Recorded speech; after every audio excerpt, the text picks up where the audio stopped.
Good evening and welcome to the Marriott St. Louis Grand. We are delighted to welcome back the NAACP East St. Louis and host the 64th Annual Freedom Fund Awards Banquet. We are excited to have the NAACP National President and CEO Derek Johnston with us. My name is Vera Sastry, and I am the resident manager here at this hotel, and it's truly an honor to welcome you on behalf of Marriott International and our 400 hosts that work at this hotel. Since our company was founded in 1927, we have always been committed to the communities where we do business and fostering an environment of well-being and respect for all. One of our core values is putting people first. This means showing respect for every associate, guest, business partner who walks through our doors. We realize the reputation of our brands and our company is contingent upon every customer and associate interaction. Therefore, it is critical everyone is treated with dignity and respect. It is more important today than ever before, and why we are so honored to continue our partnership and support of the NAACP. Thank you and enjoy tonight's dinner and program.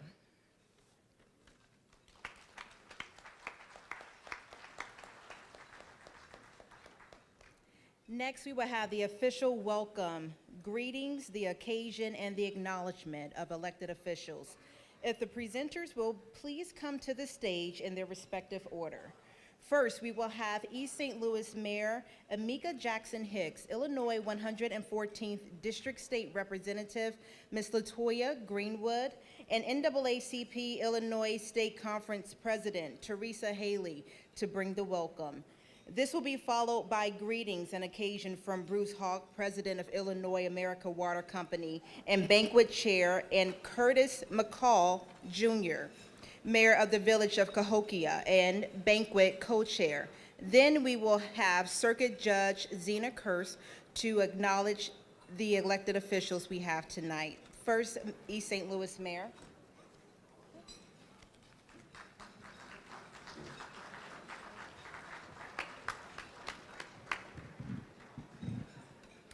Good evening, everyone. Good evening again, everyone. Thank you. I would like to welcome you to the 2018 Annual Freedom Fund Awards Banquet. As the mayor of the city of East St. Louis, I represent and serve a minority group that is excessively scrutinized, objectified, and victimized. As a Black woman, I hold a double membership in this group. At this moment in history, all of our civil rights are being jeopardized. However, I refuse to be a victim. Yes. I fight daily as an advocate for the citizens of our community. That is why it is truly an honor to be here tonight in support of the NAACP. We must all join in the fight. We cannot stand idly by. We must mobilize and ensure that democracy works for us. So I welcome each and every one of you tonight to not just a banquet. I welcome you to join in this call to action, to pursue justice, defeat hate, and last but certainly not least, to vote. Thank you for being here tonight. At this time, I would like to present to the President of the NAACP, Mr. Stanley Franklin, and also our national president, these proclamations in honor of the work that they are doing. Let's give them a round of applause.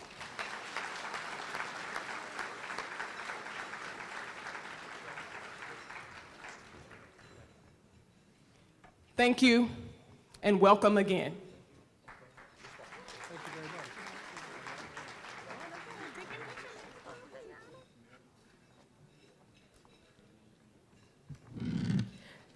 East St. Louis Mayor Amika Jackson Hicks.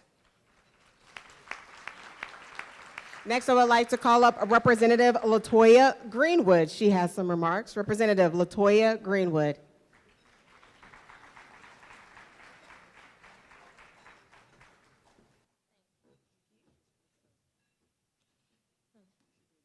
Yes.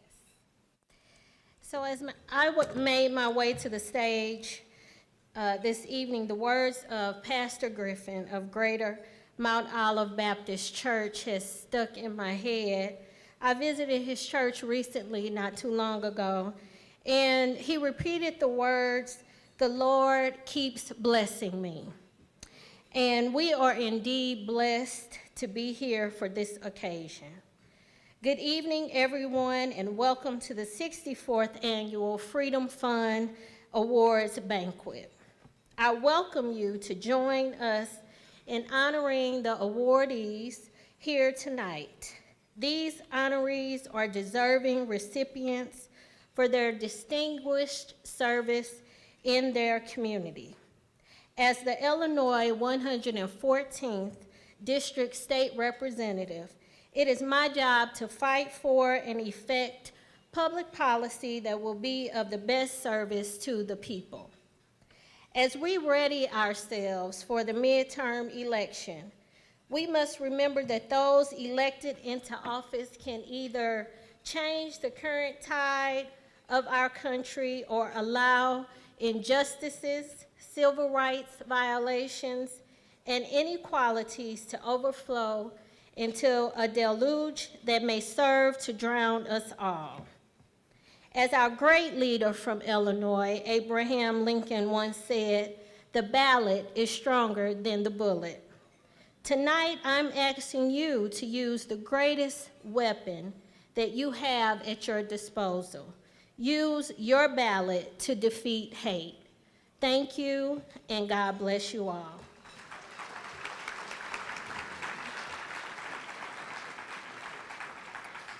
And I, too, would like to present a proclamation from the Illinois House of Representatives to the East St. Louis branch of the NAACP and to our national president, Mr. Derek Johnson.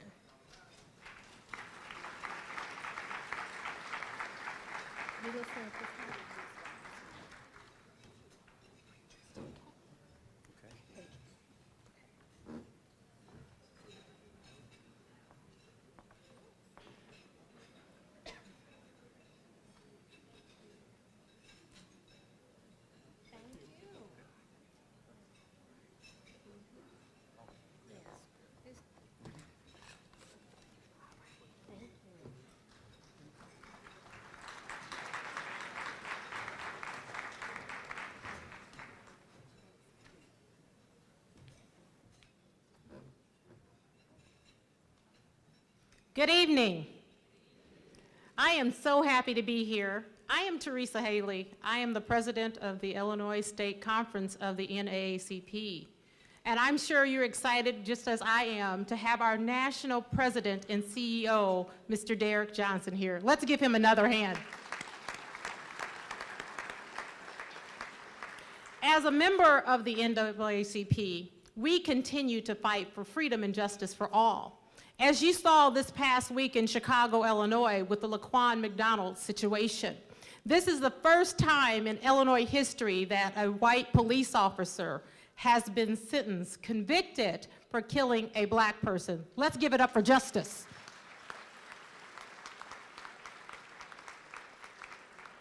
The power of the vote is so important, and we ask you on November the 6th to remember to vote.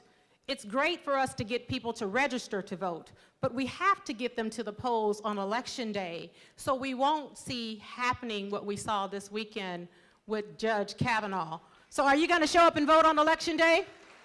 Are you going to take your family and your friends out to vote?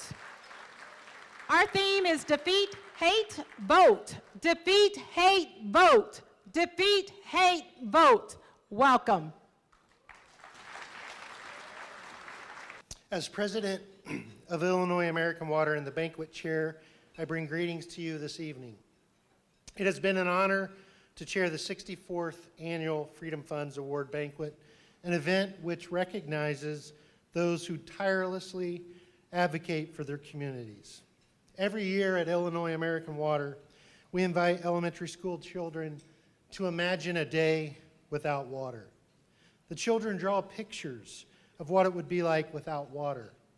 For example, plants dying in a drought, or houses burning to the ground because there was no water to stop the flames. One student even drew a birthday cake saying that there would be no sweets. Of course, that year, that student won the contest because we absolutely cannot survive without sweets. But seriously, without water, we cannot survive, literally or figuratively. Our bodies cannot sustain life without water. So many of you may be wondering where I'm going with this. See, we at American Water keep life flowing. We have the same theme in common with the NAACP. The NAACP has been at the forefront of every major issue that would threaten our lives and our way of life. From the anti-lynching campaign in the early 1900s to desegregation lawsuits in the 40s and 50s, to pressuring for the passing of civil rights and voting rights in the 60s, to the current issues we face today. For over 100 years, we've been depending on the NAACP to assure that we live a life that was promised to us by this country. So as president of Illinois American Water, I want everyone to know in the NAACP, though our jobs may look differently, our goals are aligned. We both keep life flowing in the communities that we serve. To all NAACP members, we have stood against hate and injustice for the last 109 years. There has been no greater foe to injustice and no greater friend to the movement. Therefore, in this fight, I am glad that we have never had to imagine a day without the NAACP. Thank you.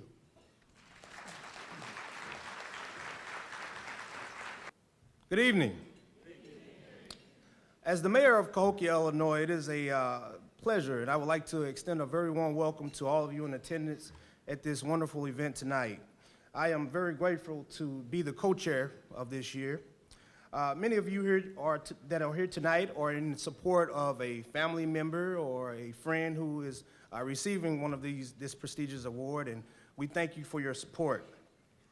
I am here to bring the occasion.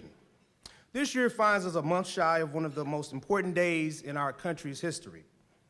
This year's theme of the banquet is Pursue Justice, Defeat Hate, Vote. Some of you may say that this theme is divisive. It may come to some shock to many of you, but I actually agree with that sentiment. The theme is divisive. When our current president was running for office, he said that immigrants were murderers and rapists. When black men were being shot down in the streets, he said that he stood by the police. When NFL players took a knee to the protest killing of innocent men and women across this country, he attempted to play out some reality TV drama and say that get that SOB off of the field, you're fired. When white supremacists terrorized citizens in Charlottesville, resulting in one of the white supremacists mowing down a young lady, Trump said, there are good people on both sides. So when someone says that pursue justice, defeat hate, vote is divisive, I say, thank you, because I want to be separated from that. I don't ever want to be lumped into a category of a world or say something that believes any of those things.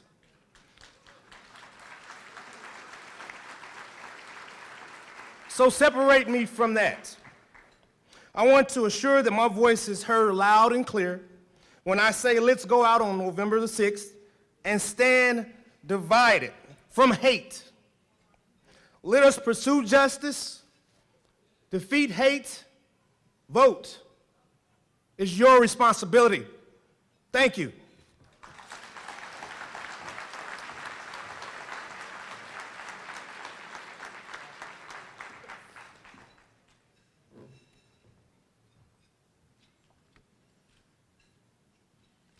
Good evening.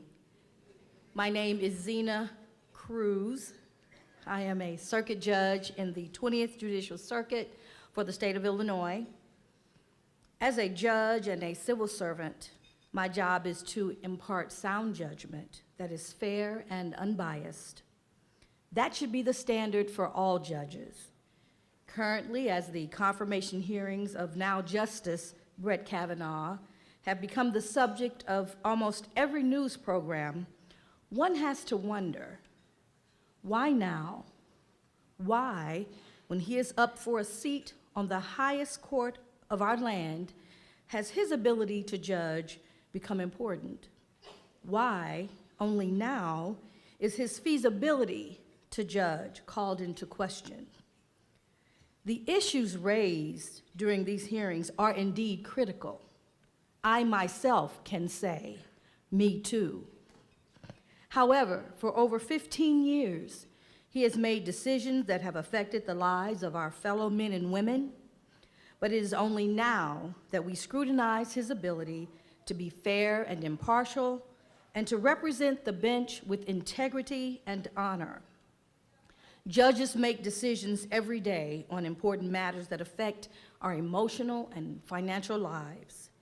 It is apropos that we are speaking about voting tonight, because in 2012, as a judge on the Circuit Court of Appeals, Kavanaugh voted to uphold a South Carolina voter ID law that the Obama administration said would disenfranchise tens of thousands of minority citizens. Your rights are affected by judicial decisions. Whether appointed or elected, let's start working to ensure that judges are fit to sit on the bench. Let's ensure that they are being fair and unbiased today, not 15 years from now. When you vote, please make sure that you do your part to ensure that all of the officials that represent you hear your voice while they are in office. Do not miss the opportunity to be heard. And if I may add, the judges are all the way at the bottom of the ballot. Please don't fall off. Go all the way to the end.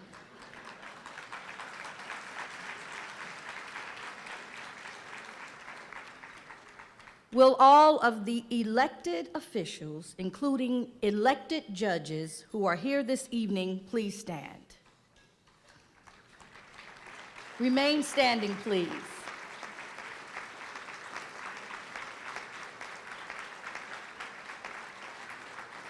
The people, through the power of their vote, have chosen you to represent them. Can we give them one more applause for their support of the NAACP and its mission tonight? We thank you for standing tonight, and as our elected representatives, we hope and expect that you choose to stand for us every day. Thank you.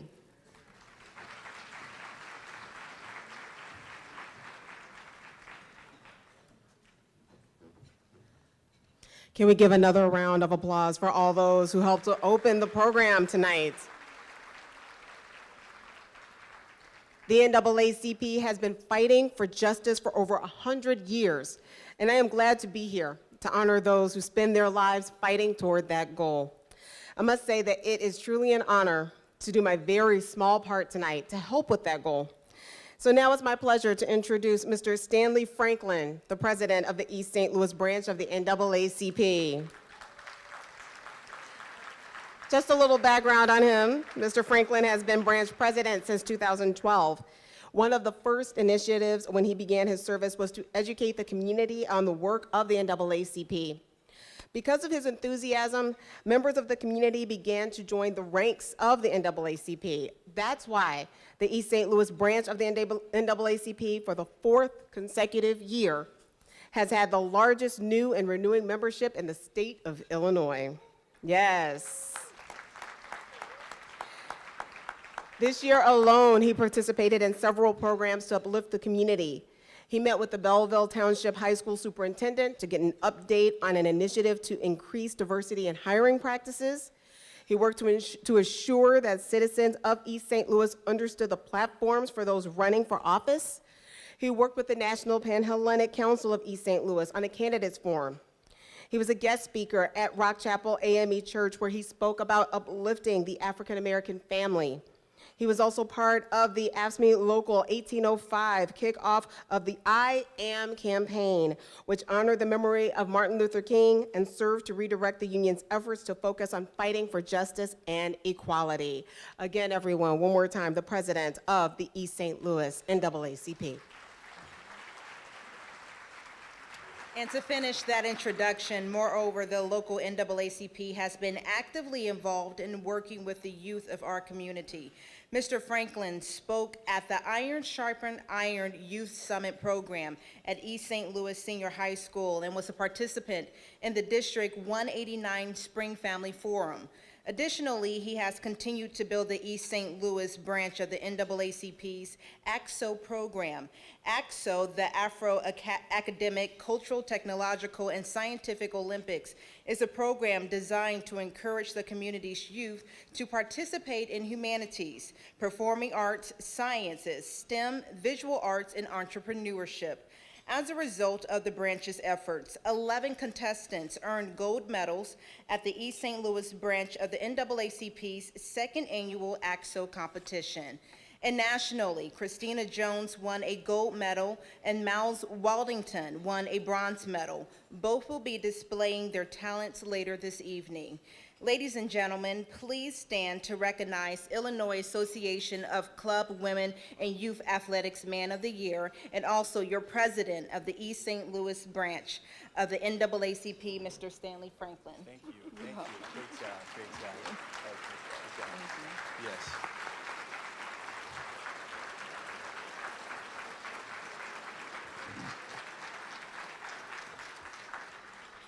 Wow. Who is that guy? Thank you, Ashley and Kim, for that glowing introductions. Good evening. I hope everyone is enjoying themselves. You know what? You guys look great. Wish you could see this view from where I'm at. You guys look great. I would like to welcome you to our 64th Annual Freedom Fund Awards Banquet. First, let me start by thanking my beautiful wife of 34 years, Ms. Rhonda Franklin, the mother of our 5 wonderful children, whose support allowed me to serve this great community that we all love. Will my family table please stand?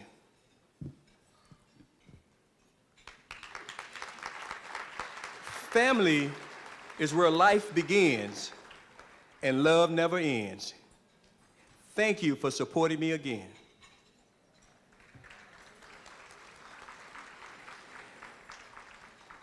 We have some people special people. They're sitting at the special tables, they receive special gifts. Will all the VIPs, will you please stand? If you were a VIP, will you please stand? I would like to personally thank you for your extra support. Thank you. This year, we had another group of people. They're called the Winner's Circle. I wish I could have came up with that idea, but that idea came from Peggy Lewis LeCompte. Need I say more?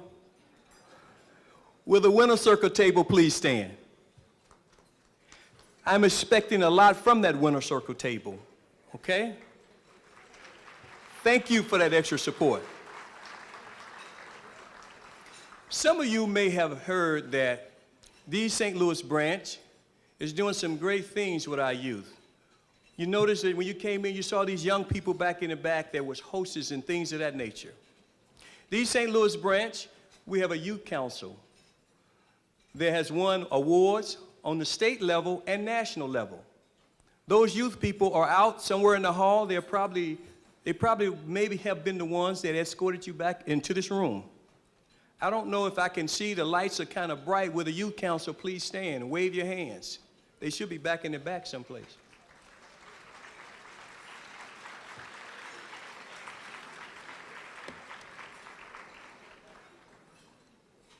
I think the MCs mentioned about our AXO.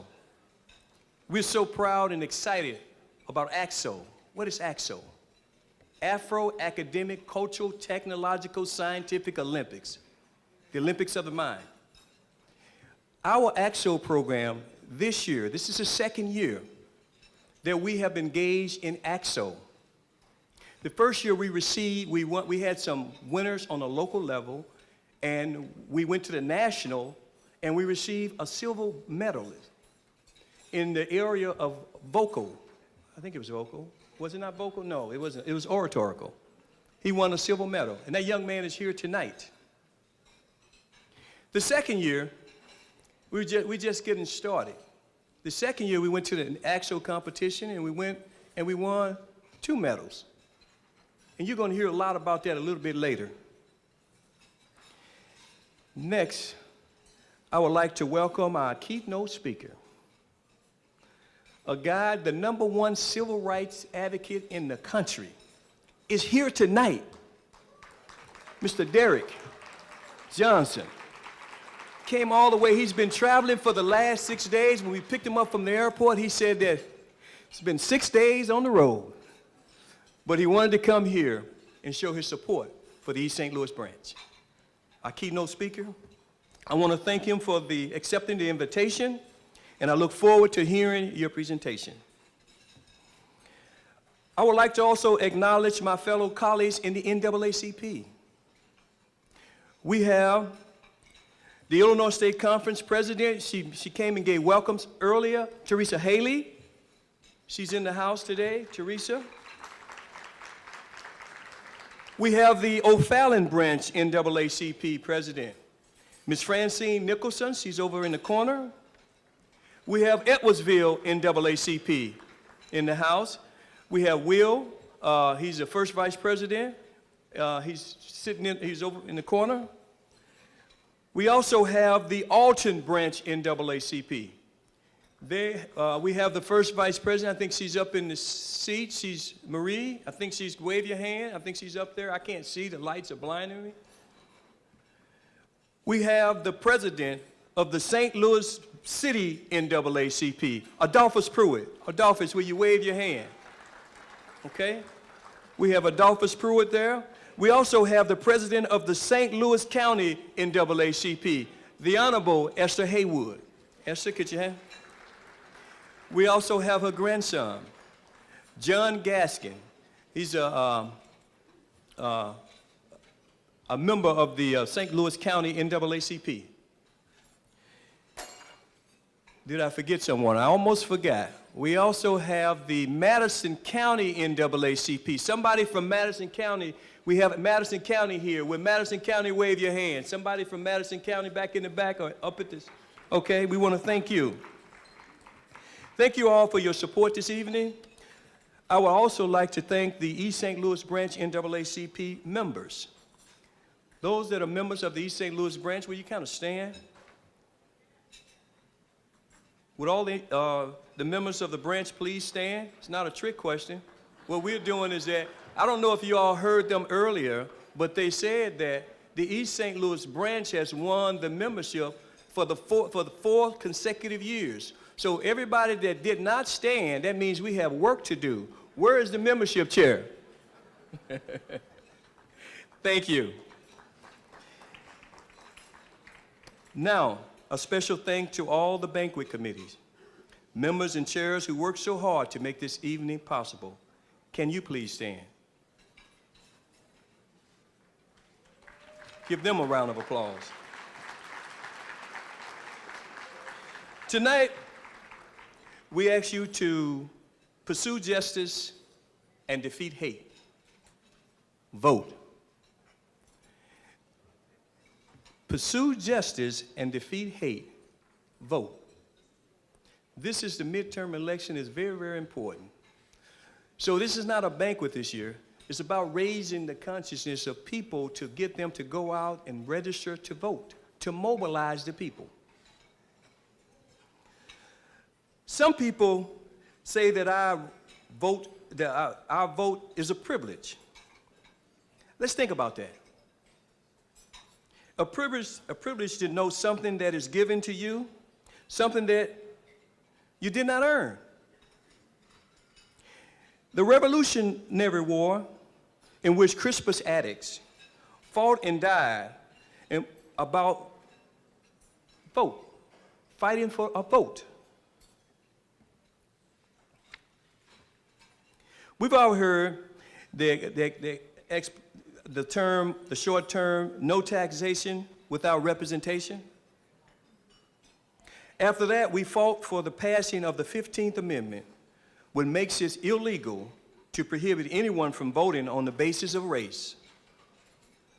But Southern poll taxes, grandfather clauses, and literacy tests continue to suppress the black vote. As a result, the NAACP submitted the brief in the Guys versus the United States case in 1915, but still left black voters to fight against literacy tests, poll taxes, and violence and intimidation at the polls. In the 1960s, when Martin Luther King marched for our rights, while keeping their eyes on the prize, most black people had not been given the privilege to vote. Even right now, the NAACP is fighting against voter ID laws that have been fought by courts to illegally target African American and Latino voters. Because of this, I would argue that no one gave me the privilege to vote. People were maimed, incarcerated, and killed by my right to vote. My vote and your vote is not a privilege. It's a hard-earned right.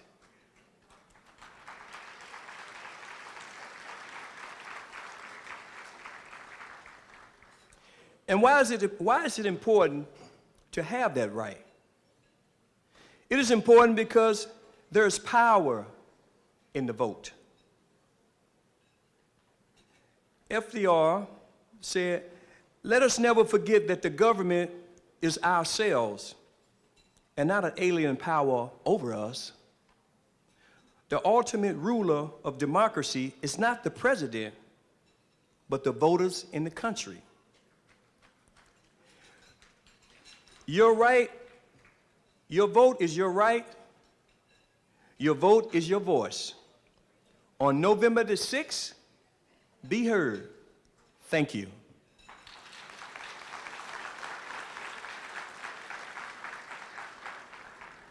A couple of things I want to share with you all. Just in case you didn't know what those items in the middle of the aisles, those are auction items. Those auction items, we have a silent auction that will come up, was coming to the end soon. So make your final bid on the auction items that's in the middle of the floor. I mentioned some, I forgot to omit some things. We have also, the East St. Louis branch has organized what we call the East St. Louis Young Professionals. They have a table here tonight. There are young people that are young professionals. I think they're at table number 50. They should be right over in the corner. I think you need to wave your hand. Stand up. The East St. Louis Young Professionals. They're right there. You will be hearing a lot about the East St. Louis Young Professionals.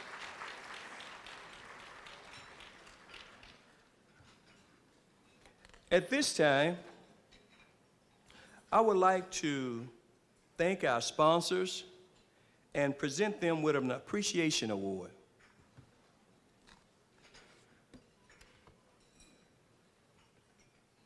Okay? First, our platinum, silver, and bronze and unity sponsors. Please accept these recognitions of appreciation.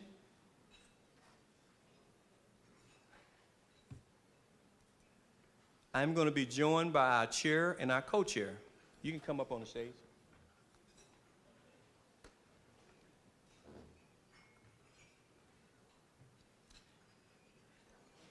Our platinum sponsor is Illinois American Water, and the award would be accepted by Bruce Hawk, the president of Illinois American Water.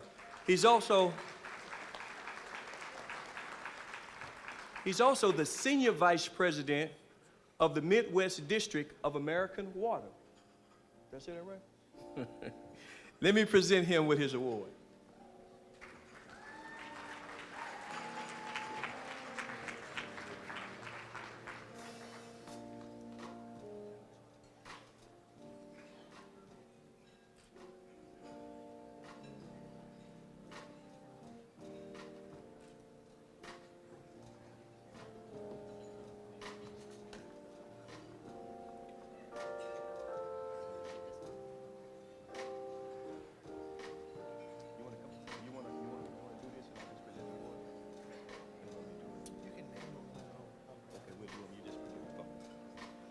Next, we have our gold sponsor, the Casino Queen, will be accepted by Terry Hanger, the general manager of the Casino Queen.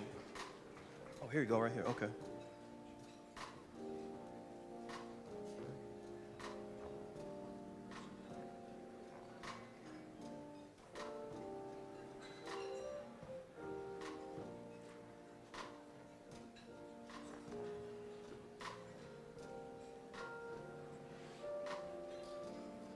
Next, we have our silver sponsor. I don't know if you guys, there was some pens on the table. Anybody got a pen? We got those nice little pens. Those pens were compliments of Ameren, Illinois. The silver sponsor award would be accepted by Crystal Smith, the director of diversity and inclusion.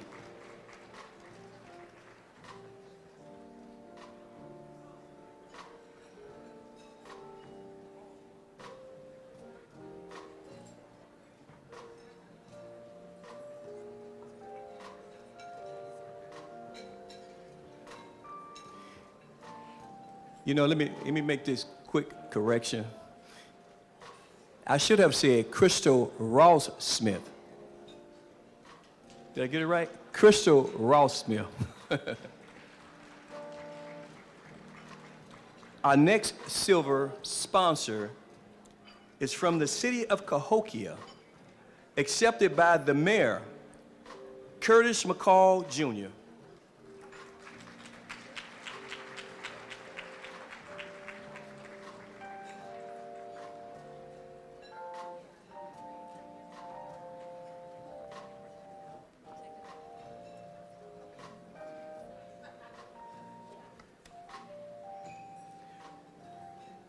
Our unity sponsors.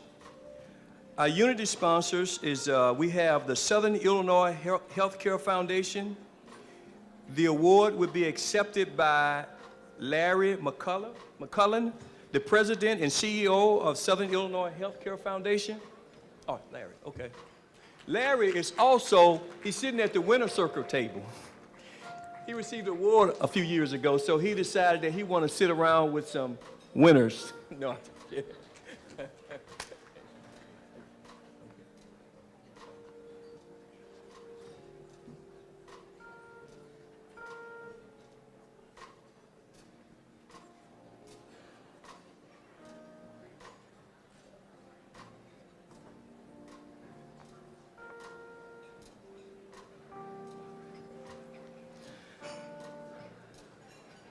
Our next unity sponsor supporter needs no introduction.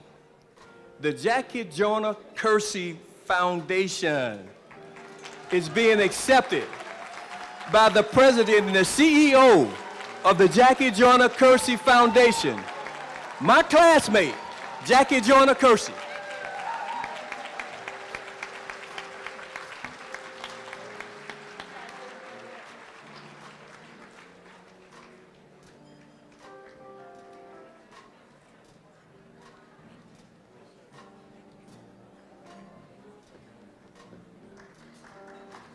Let's give Jackie another round of applause.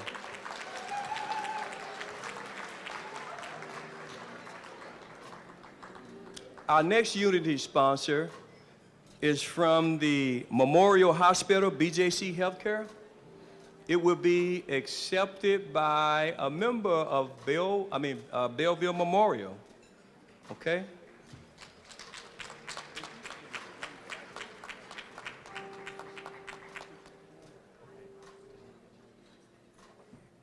It will be accepted by Patricia Canada.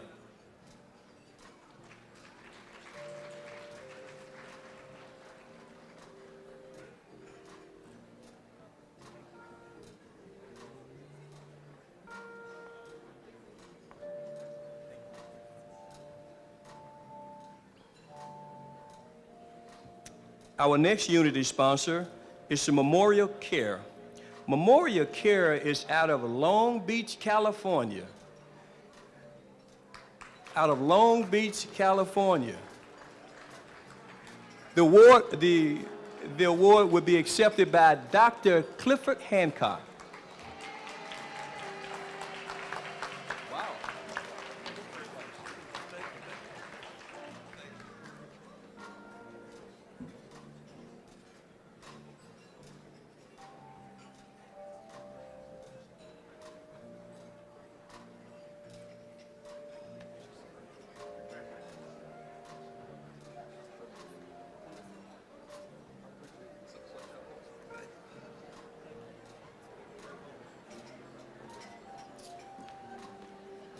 Our next Unity sponsor is McMahon and Berger, PC, that will be accepted by Michelle Tucker, President and CEO of Epworth.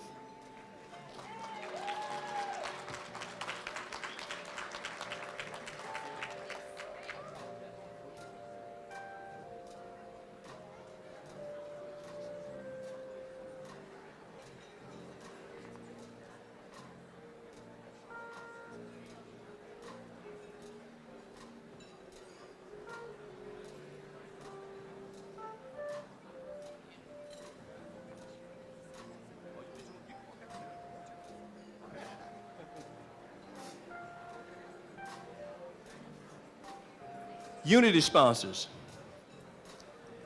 We have a Unity sponsor,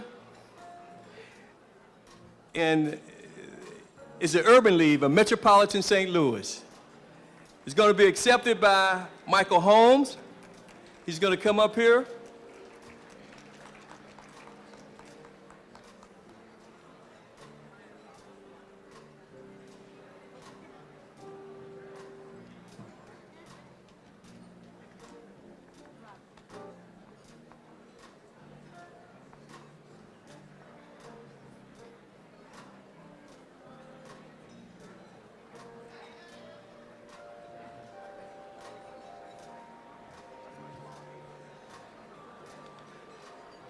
That concludes our sponsors.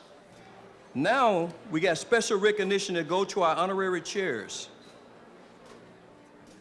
Will State Representative Latoya Greenwood come to the stage? One of the hardest state representatives in the state of Illinois. Latoya Greenwood. Give her a round of applause as she comes to the stage.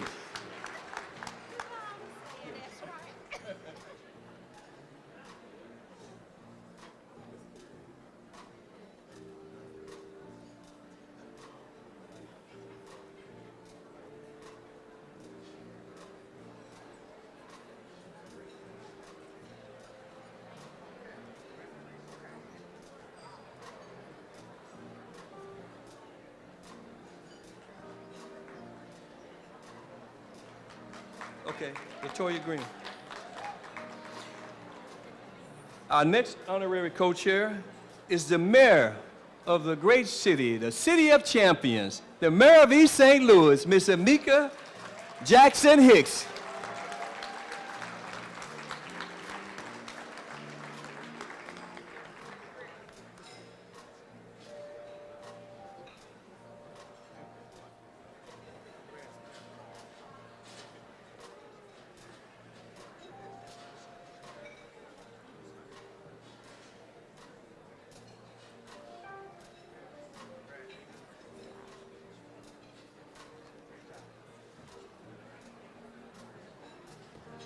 Our next honorary chair is the president and the CEO of the Urban League of Metropolitan St. Louis, and I guess it'll be accepted by Mike McMillan. Okay? Excuse me, Michael Holmes.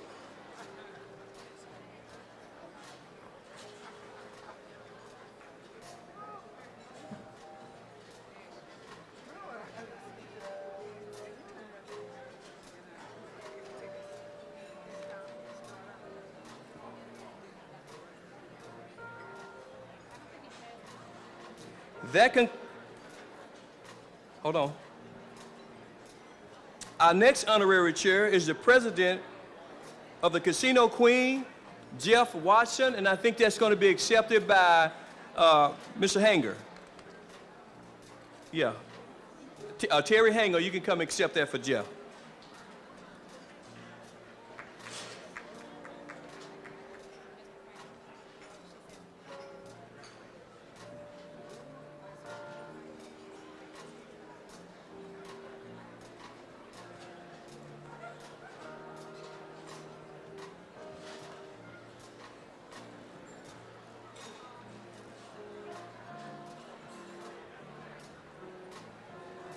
Time? We all? No, I got one more. Okay, the next honorary chair is the St. Clair County Circuit Clerk, Kahala Clay. Look at that walk, Kahala. The St. Clair County Circuit Clerk.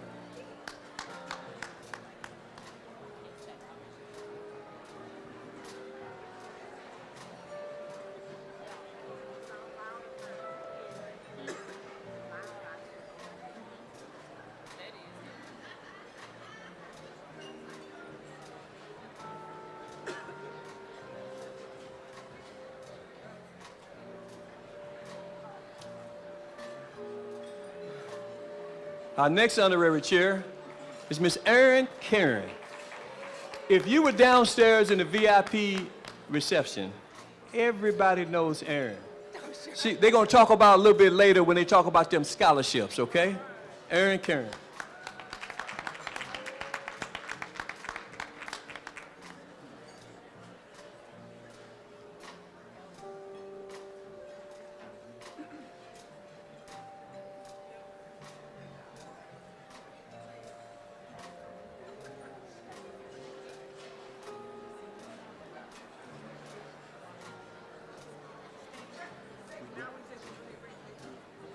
I think I'm done.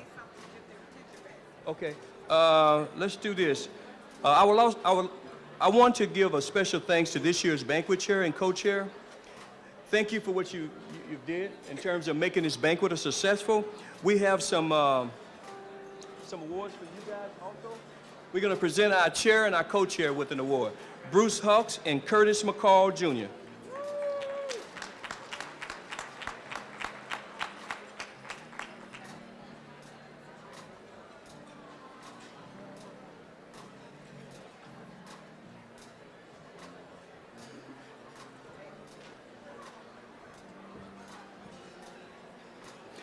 Please join me in giving all our awardees a round of applause. Thanks for all you do. At this time, we're going to turn it back over to our MC.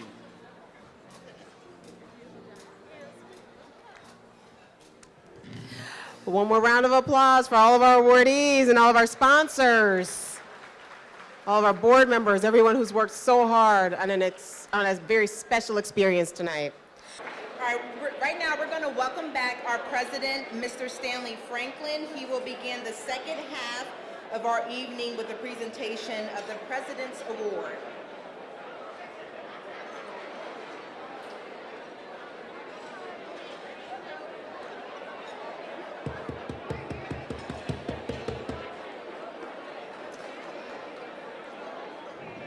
Good evening again.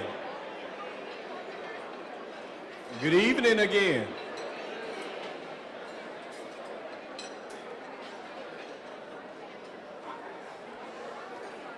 You know that This time of year when we present the President's Award, there are a lot of members that have done a lot of things. Sometimes it's very, very difficult in regards to decide who you should give that President's Awards to. This year, the President's Award, the winner of the President Awards this year is a dedicated educator, tireless community volunteer, an advocate for civil rights and social justice. She's a member of the NAACP. She's a leader, an organizer, a civil life member. She's currently the NAACP branch secretary and the chair of the award-winning AXO program. Please welcome my wife, Miss Rhonda Franklin, the recipient of this year's President's Award.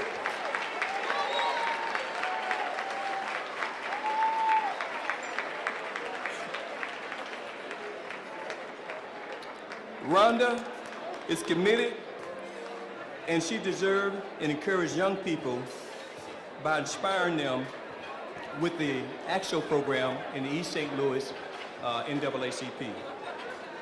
She has been the backbone of all the work in the East St. Louis branch NAACP, serving in endless committees, the AXO committee, the banquet, and everywhere else we needed her help. Please join me in applauding Rhonda Franklin, our 2018 President's Award.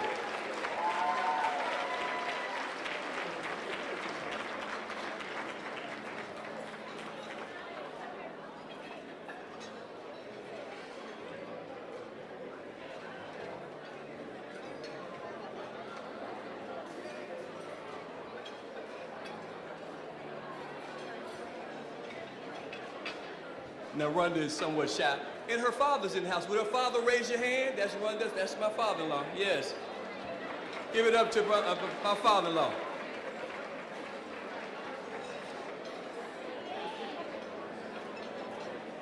Next on the agenda, aptly listed under a headline as Superwoman, Jackie Joyner-Kersee, a six-time Olympics medalist, the first woman to score over 7,000 points in a heptathlon, and the first woman to win back-to-back heptathlons. Currently, 22 years after her retirement, she still holds the world record in the heptathlon and long jump.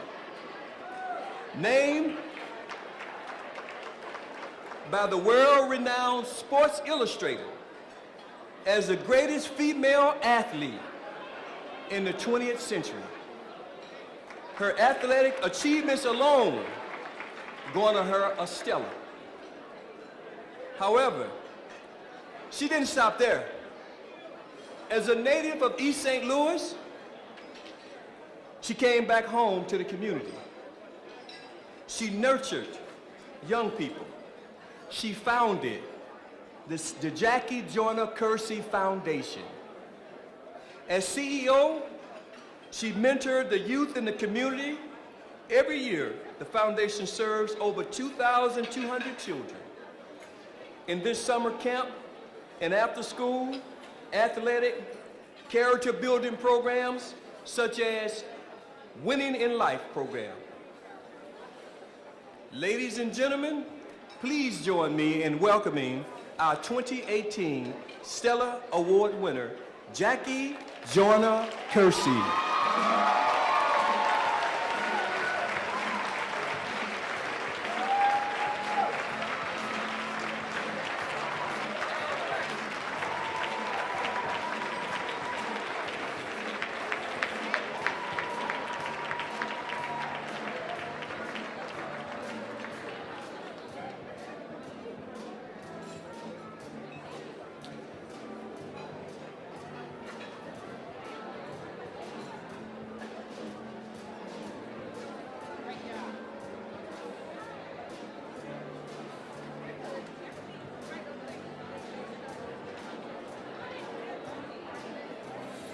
Let's give another round of applause for Ms. Kersee. We should all aspire to that level of greatness in our lives. An athletic and community service powerhouse. Congratulations again, Ms. Jackie Joyner-Kersee. Now, it's my privilege to introduce one of our next set of awards. We have two very deserving Lifetime Achievement Award recipients. The first is Dr. Katie Harper Wright, a former teacher, director of special education, media director, assistant superintendent, interim superintendent for East St. Louis School District 189, and namesake of Dr. Katie Harper Wright Elementary School in East St. Louis. As a member of the East St. Louis chapter of Delta Sigma Theta, she has served as past national officer, past chapter president, and current historian emeritus. She has also served as national editor for the Top Ladies of Distinction and was elected by President Barack Obama to serve on the United States Selective Board. Please join me again in welcoming our Lifetime Achievement Awardee, Dr. Katie Harper Wright.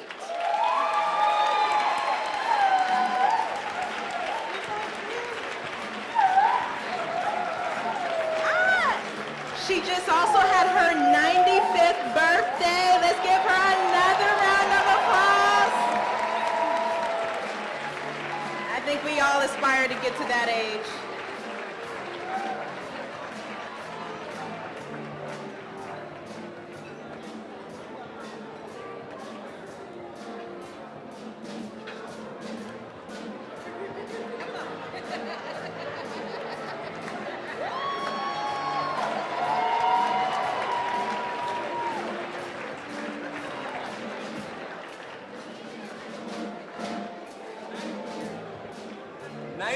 Years young.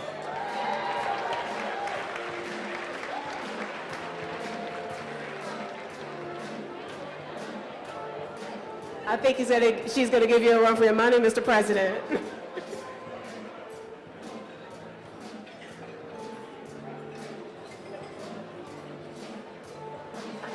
Congratulations, Dr. Katie Harper Wright. Thank you so much for your service to our community. Thank you so much. We are so blessed. Thank you. Our next Lifetime Achievement Award recipient is Dr. William E. Mason, Sr. Come on up, Dr. Mason. Dr. William E. Mason, Sr. has spent a lifetime serving the citizens of East St. Louis. His many levels of service have included being a teacher, a principal, an assistant superintendent, a superintendent, and as the second Black mayor of the city of East St. Louis. Yes, put your hands together. As mayor, he helped clean up the city through his UP program, and moreover, he helped bring the State Community College to fruition and secured funding for the then newly built City Hall. He is an active member of the East St. Louis chapter of Alpha Phi Alpha and a life member of the fraternity. So please welcome entrepreneur and namesake of the Mason Clark Middle School in East St. Louis, Dr. William E. Mason, Sr.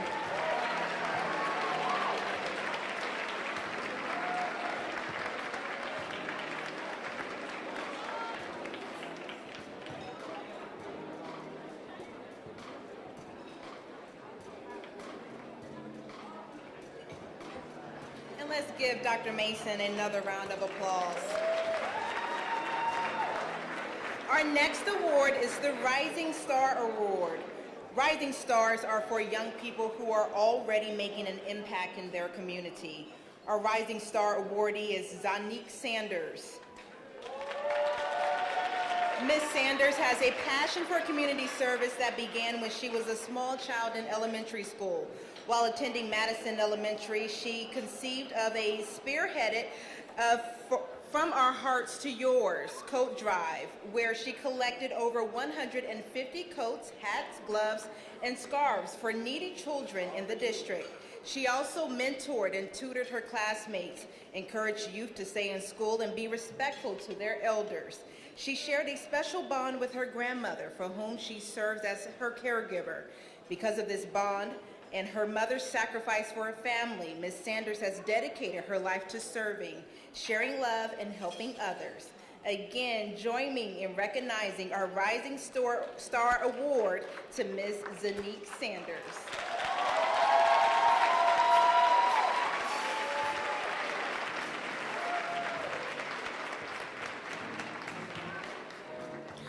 The script says that I should say I'm really proud of Sonique Sanders, but honestly, I'm just honored to share the stage with her. Hers is an example of when I look at my life, I'm like, what have I been doing all this time? What have I been doing with my life? So congratulations. Our next award is the Community Service Award. Ms. Laverne E. Backstrom is a public service servant in every sense of the word. She served as a language arts teacher in the district until her retirement. Though she is considered as retired, her work in the community continues. She currently serves on the East St. Louis Planning Commission, the Olivet Park Neighborhood Association, and as president of the Mississippi River District United Methodist Women's Organization.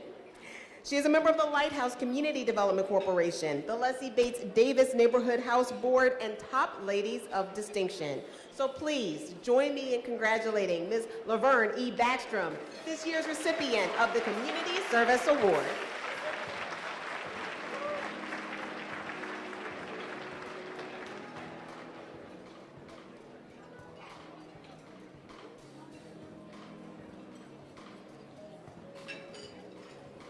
Congratulations again, Ms. Backstrom.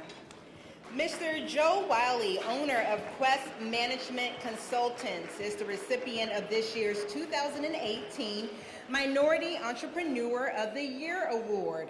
After 40 years of employment at 3 of the top corporations in St. Louis, Pfizer, General Dynamics, and the Monsanto Company, he retired and decided to trust his own instincts by founding Quest Management Consultants, a leading human resources consultant business that specializes in talent acquisition, executive search, career transition, leadership development, and organizational effectiveness. Quest has worked with some of the leading companies in the area and delivers human resources solutions nationally. Mr. Wiley is also an active volunteer. He serves on the board of the St. Louis Zoo, Barnes Jewish Hospital East Foundation, Today and Tomorrow Educational Foundation, just to name a few. Ladies and gentlemen, our 2018 Minority Entrepreneur of the Year awardee, Mr. Joe Wiley. Let's give him another round of applause.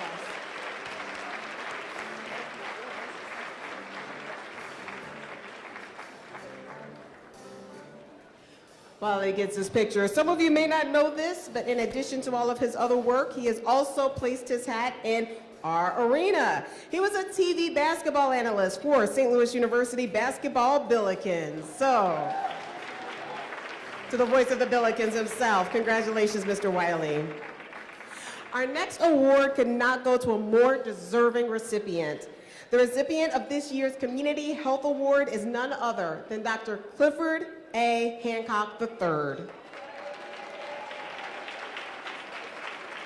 Dr. Hancock went into the family business of healing others. He is not only a third-generation physician, but he is also the third Dr. Clifford A. Hancock. It's a few of them. In 1980, Dr. Hancock went into private practice as an obstetrician and gynecologist. In addition to his private practice patients, he also provided care to disadvantaged and underserved patients. During this time, he won Physician of the Year 2 years in a row. In 2014, Dr. Hancock closed his private practice to devote his time to serving the underserved and disadvantaged. During his years of service, he has delivered more than 5,000 babies. Yes, so again, congratulations, former Board of Directors and Chief of Staff of Women's Hospital in Long Beach, California, Dr. Clifford A. Hancock III, our Community Health Award recipients. Next is our Community Education Award. Now for this one, we have 2 special deserving recipients of this award. The first is Mr. Jesse Dixon. Mr. Dixon is the Executive Director of Southern Illinois University Edwardsville East St. Louis Center. Under Dixon's leadership, the SIUE East St. Louis Center has focused on connecting East St. Louis's youth to innovative and impactful STEM initiatives, including a National Science Foundation grant focused on computer science and STEM programming for elementary-age girls in East St. Louis, a comprehensive coding and engineer curriculum for high school students in the Upward Bound programs, efforts to infuse STEM programming and coding in early childhood education, and even a new project to teach science concepts through dance in the East St. Louis Performing Arts program. Moreover, Mr. Dixon volunteers his time to deserving initiatives. He serves on the executive committee for Eastside Align, the collective impact initiative in East St. Louis, and has served as a co-chair of the East St. Louis's Youth Coordinating Council. Ladies and gentlemen, your 2017 Community Education Awardee, Mr. Jesse Dixon.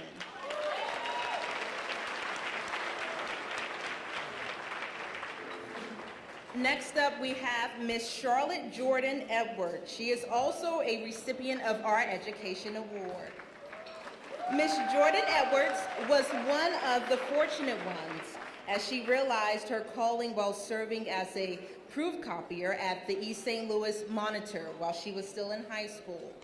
She has served in many capacities in the East St. Louis School District. She has been a student, reading program paraprofessional, teacher, instructional coach, assistant principal, and principal. As the former principal of James A. Avant Elementary School in East St. Louis, she and her team received recognition from the Illinois State Board of Education on their work toward impacting student achievement and improving instructional practices.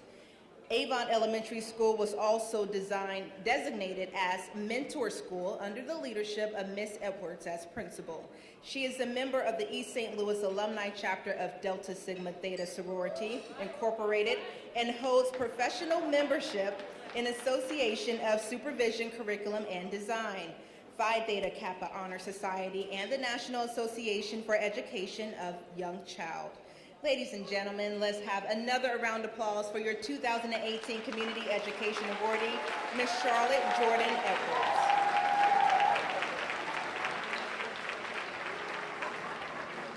Congratulations to them both. Their work is so important to the future, not only of our community, but also our country.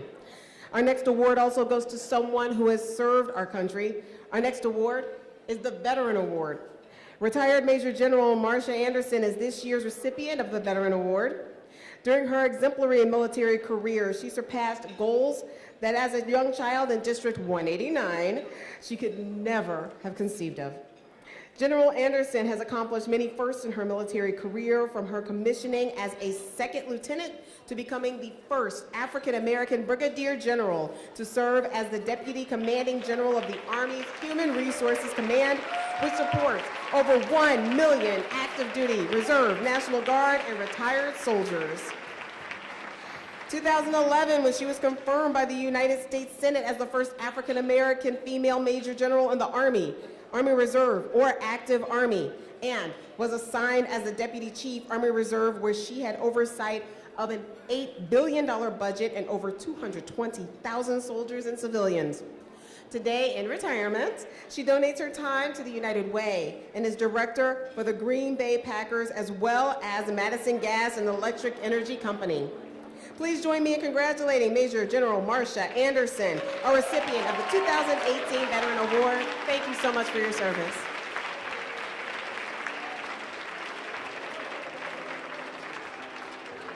Now our next award goes to Bruce Hawk. Mr. Hawk is the recipient of our Environmentally Conscious Award. This year's banquet chair, Mr. Hawk is the Senior Vice President of American Water's Missouri Division.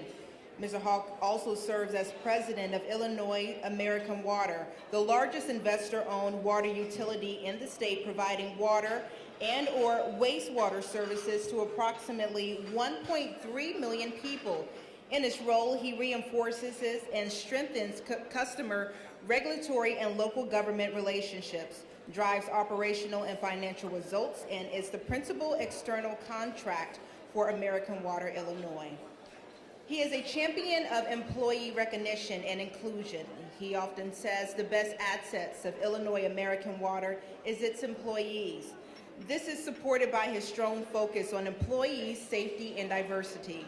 Established in 2005, American Water's annual environmental grant program offers funding for innovative community-based environmental projects that improve, restore, and protect the watershed's surface waters and underground supplies in local communities. He also has been a member of the Partnership for Safe Water.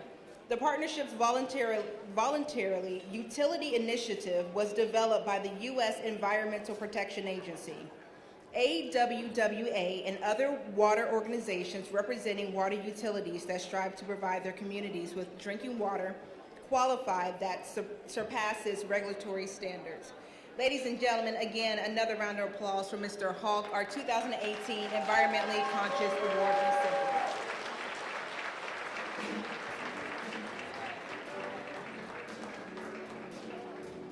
Our next award for tonight is the Economic Sustainability Award. This goes to Eastside Express. When Dr. Brett and Jennifer Irvin Muhammad opened the Eastside Express restaurant, their main goal was to offer healthy eating options by using high-quality food. With their fresh vegan, and vegetarian options, they met their goal. However, they achieved this and so much more. Eastside Restaurant has developed into a community hub, hosting many community service meetings and church banquets. They have opened their place up for the youth. They offer free Wi-Fi, a homework room, and have hosted informational presentations on career opportunities for the youth in the community. Please join me in congratulating Dr. Brett and Jennifer Irvin Muhammad, owners of Eastside Express, our Economic Sustainability Award recipients.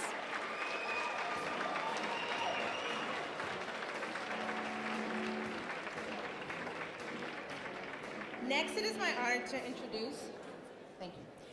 introduce the next award of the night, the Athletic Achievement Award. In 2017, Mr. Conzo Martin became the head coach for the University of Missouri storied men's basketball team. At taking the helm of the team, Martin steered Mizzou to its first NCAA tournament appearance since the 2012-13 season, becoming the 59th head coach in NCAA history to lead 3 different programs to the Big Dance. He capped his first year at Missouri with his 8th NBA draft selection in the last 5 years, as Michael Porter Jr. was selected 14th overall by the Denver Nuggets. Martin has served the game for more than 2 decades, beginning with an all-Big Ten career at Purdue. He played professionally with the NBA's Atlanta Hawks, my team, Milwaukee Bucks, and Vancouver Grizzlies, and overseas in Italy before joining the coach's rank. With his wealth of knowledge and his passion for leading young men and women, Martin was appointed as a member of both the NCAA Oversight Committee and the NABC Board of Directors in the past year.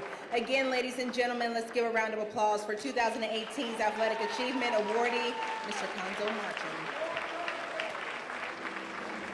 How many Tigers do we have here? M-I-Z. Bozo! All right, thanks, Coach. Our next award goes to Eric Lidell Jr., our 2018 Youth Athletic Achievement Award recipients. EJ, as he is affectionately known by his friends and family, began playing basketball in the 2nd grade and has grown to love the sport. Currently, he plays on the Belleville West varsity basketball team and has played varsity since his freshman year. He is a 3-time first-team Southwestern All-Conference selection, a 2-time first-team All-State selection, All-Metro Co-Player of the Year, Mr. Basketball of Illinois, and Gatorade Player of the Year.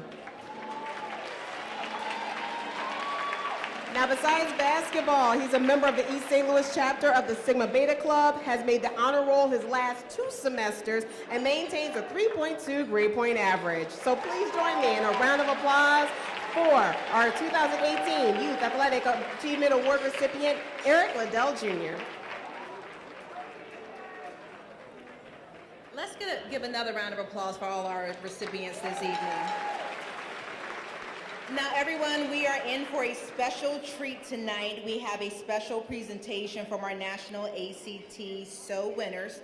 So please welcome Christina Jones, National ACT SO Gold Medal winner, and Miles Waddington, National ACT SO Bronze Medal winner.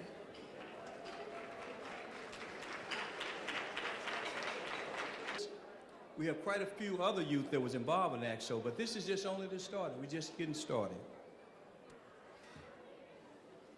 One of the things about, as you know, that the East St. Louis branch, our keynote speaker in the past was actually the essay winner, the James Lewis essay winner. I debated about adding a speaker to the program. As you know, we have a full program with so many deserving recipients. However, this year is important. As we stated before, pursue justice, defeat hate, vote. It's so much more than just a theme. It's a call to action. We need our people to stand against racism and injustice by casting a ballot. No one conveyed that message better than our leader. It is a great honor to host him. I would like to introduce you to the National NAACP President and CEO, Mr. Derrick Johnson. Mr. Johnson was elected to re-energize and realign the organizations to confront the current attacks on civil rights, has taken the offense and fight against the oppression of the nation's minority citizens. In the New York Times op-ed, taking aim at the current administration bias, treatment of minorities, Johnson wrote, "It would seem that Mr. Trump White House is engaging in none other than a war against civil rights. He energized our collective memories of Governor George C. Wallace standing in the doors behind the entries of schools with every insult directed toward immigrants, Muslims, or NFL players, protesting and killing the unarmed black people. Under Johnson's administration, leadership, the NAACP has demanded an investigation into Marcus McClelton, an investigation of Air Marshal targeting African Americans, a halt to the civil rights confirmation, which that has already been confirmed, and the breaking grounds and win of the federal courts to restore DACA. And that is just within the last month. Please welcome Mr. Derrick Johnson, the National NAACP President and CEO. Rise to your feet and give him a round of applause as he comes to the stage. Oh, I forgot about the gotta have all the presidents. I missed it. Good evening. I know it's been a long evening, and I was instructed that I couldn't keep you any longer than the Aretha Franklin funeral, so I won't be that long. I want to thank President Franklin and to this East St. Louis branch for pulling together this wonderful, wonderful event. Let's give President Franklin and the committee who hosts this event a round of applause. I also want to recognize State President Teresa Haley, friend of mine. We were colleagues when I served as State Conference President for Mississippi. And to all of the branch presidents from the surrounding areas, I want to thank you for joining in this great occasion. To my friend, former youth board member and now regional nominee, John Gaskin, I want to make sure you know, despite how I do in this speech, I will not accept any of your comments, your jokes, laughing at me later. And to someone I used to watch on television, Jackie Joyner-Kersee.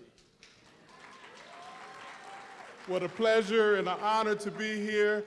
I didn't realize you was going to be a part of this event until I got on the ground and President Franklin shared with me the program booklet. I was like, wow. Because during that era of the Olympics, the late 80s and the 90s, you, your husband, your Flojo, you all captivated television and sports. And the only thing that took precedence over you was the Bad Boys, the Detroit Pistons, because that's where I lived. Defeat, hate, vote is the theme for the NAACP this year. It's a national theme that we came up with because we recognize the current political landscape. It's a landscape of intolerance, racial hatred. It's a landscape that will undermine democracy as we know it. But it's also a landscape that many of you in this room are so familiar with. When I look around the room and I see all of the nice dressed individuals and the tuxedos and the long dresses and the red bottom shoes, underneath all of that, I see a room full of country folk.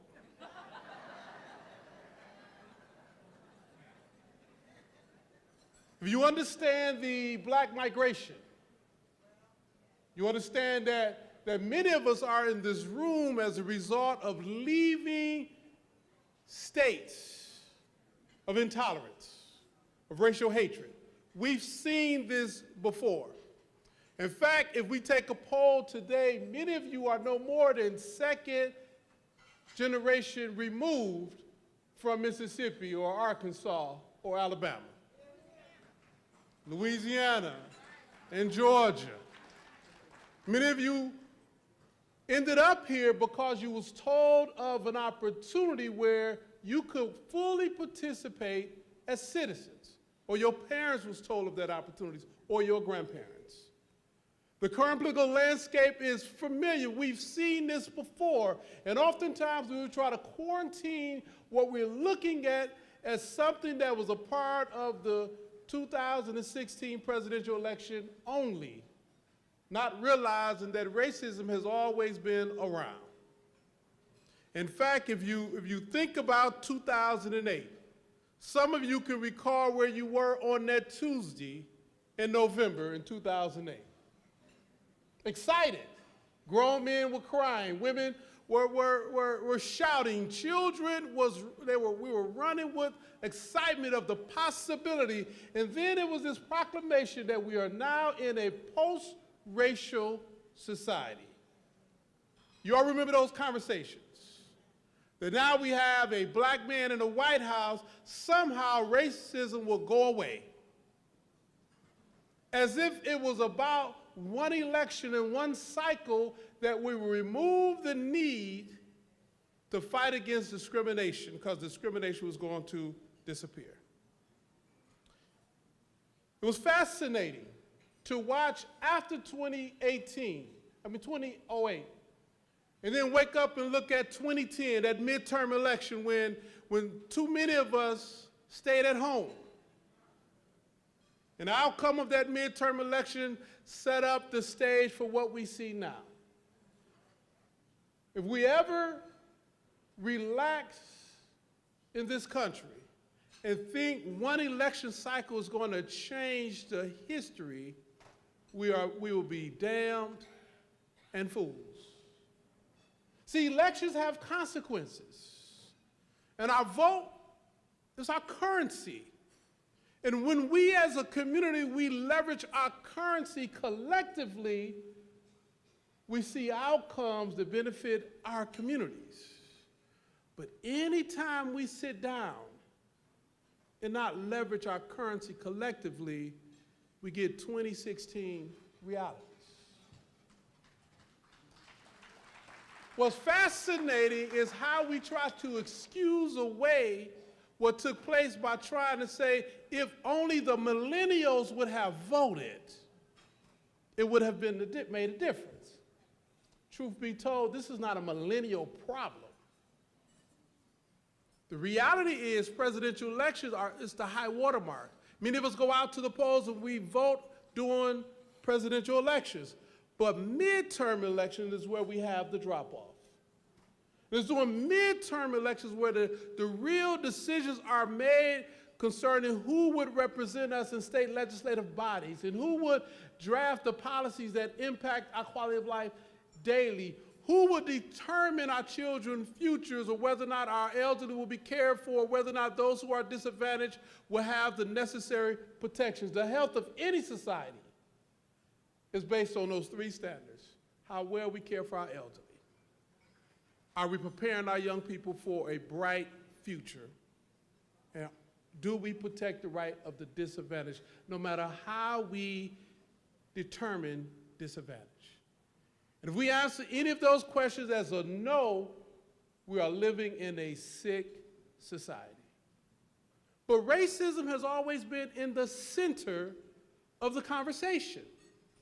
See, public policy in this country is really driven by three primary issues: race, religion, and region. You tell white folks that something has a racial impact, they will vote against their interests. I'm gonna say that again. I live in Mississippi. I've watched this game played over and over. That if you put a racialized argument around a piece of public policy that will benefit the all, there will be some to vote against their interests because of racism. Let me give you an example. A few years ago, there was a study done, a poll done, and they asked a set of individuals, do you support Obamacare? Absolutely not. We don't support Obamacare. The next question, do you support the Affordable Care Act? We absolutely support the Affordable Care Act. It wasn't a policy, it was a narrative. And if you put a racialized narrative around the policy, you get people to act against their interests. It's a book called What's the Matter with Kansas?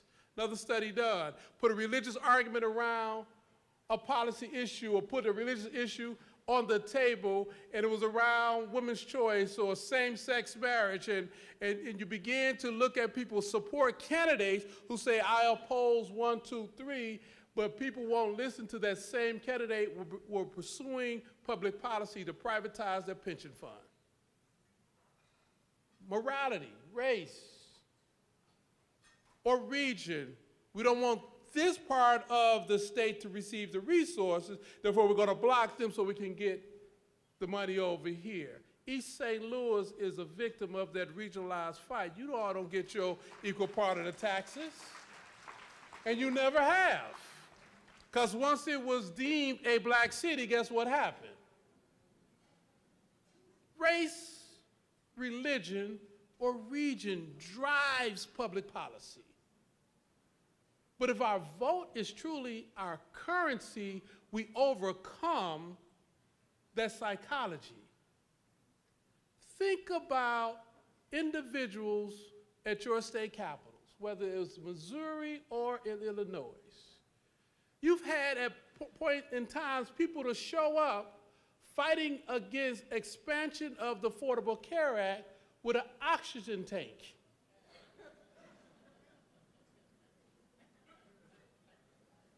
That their Medicaid paid for. But someone told them that this is a bad thing, therefore we don't want none of that Obamacare. But don't mess with my Medicaid and my Medicare. Race has been the central part of how public policy has been developed for a very long time. And for the NAACP, we recognize the only way we push back against that is through the vote. I made a joke earlier about the Aretha Franklin funeral. I attended the funeral.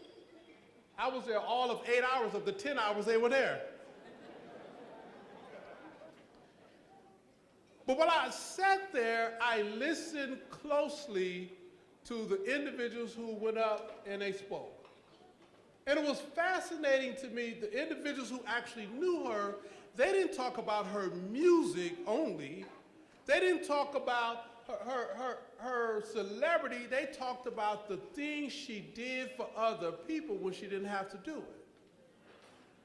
Isaiah Thomas get up and said, I was drafted by the Detroit Pistons, and and I didn't know how to balance a checkbook. But Coleman Young and Aretha Franklin called me in, and they talked to me about my responsibility to the African American community and how I should hold myself out. And then she talked to me about understanding the business of the industry, and that I needed to learn the business. He said, because of that, I'm a better person for it. Then someone else came up, he said, there was something on the news that the family was burned out, and she called one of her people and gave them a bag full of money and say, take this to that family so to make sure they can bridge this gap during this travesty.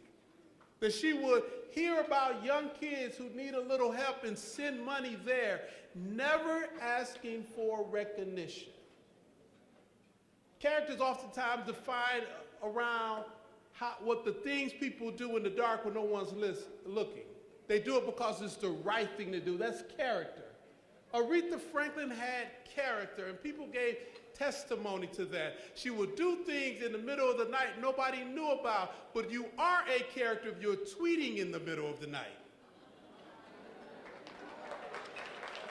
And what we must do as NAACP is distinguish ourselves and determine whether or not we're going to operate with integrity and character or be characters and minister shows off on the side.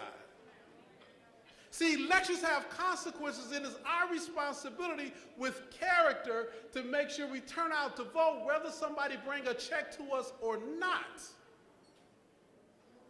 Character is our ability to make sure that our elderly are protected, not because somebody get up and they're the charismatic leader, but because it's a part of our civic duty to make democracy work.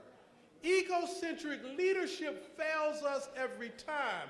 2008, we celebrated a victory that many of us don't know how we won. Our political machineries had imploded across the nation. We were not good stewards of making sure we grew our vote. We simply assumed that it was going to come out anyway. We began to rest on laurels of past victories and not invested in future successes. That's important to know. For many of us, we began to celebrate the first black person elected here, elected there, elected here. Growing up in Detroit, it was real unique, and I know I'm going to bore y'all to death, so I'm going to get ready to sit down. Grew up with my great aunt. They migrated from West Tennessee. And I would grow up with my great aunt, live with my great aunt. She was like my grandmother, and she would feed me candy. And I would sit under her as she poured the candy out the box. It's this white powdery type candy. She would pluck some in her mouth and put some in my mouth. And when I got older, I looked at that box and it read Argyle starch.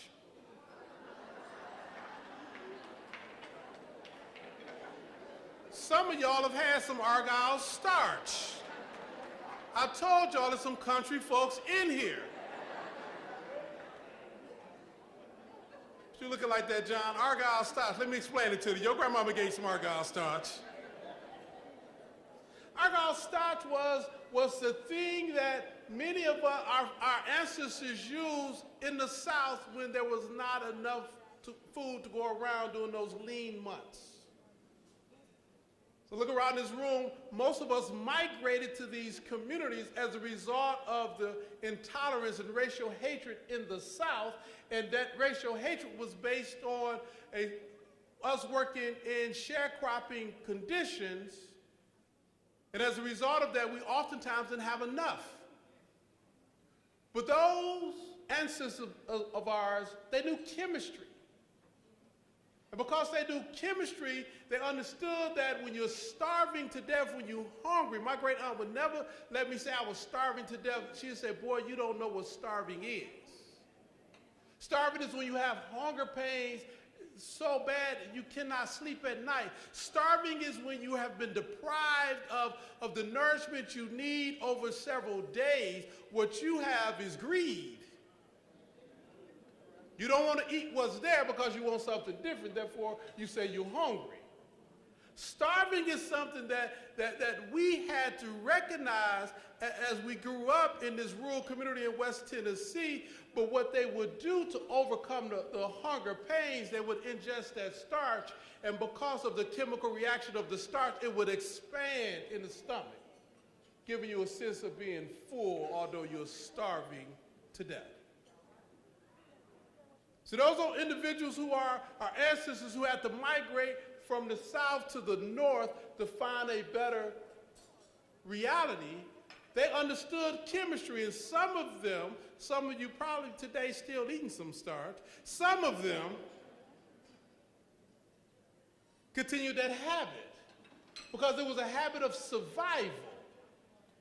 And unfortunately, in too many of our communities, we start eating political starch thinking that the way things was at that time was going to be the way things were going to continue to be. We fought hard to get the first black elected to this position or that position. We didn't nourish those opportunities in ways in which we continue to advance and expand, not only to get someone elected, but get folks around them who can read a budget. Becoming a mayor is not enough if you don't have someone who can read the budget, but if you don't know how to do city planning. That if you have a utility company, you have to grow that utility company so it can serve the interests of your residents. But yet, many of us ate starch and rested on the outcome of the election, not realizing the outcome of the election was only the stopping point for the work.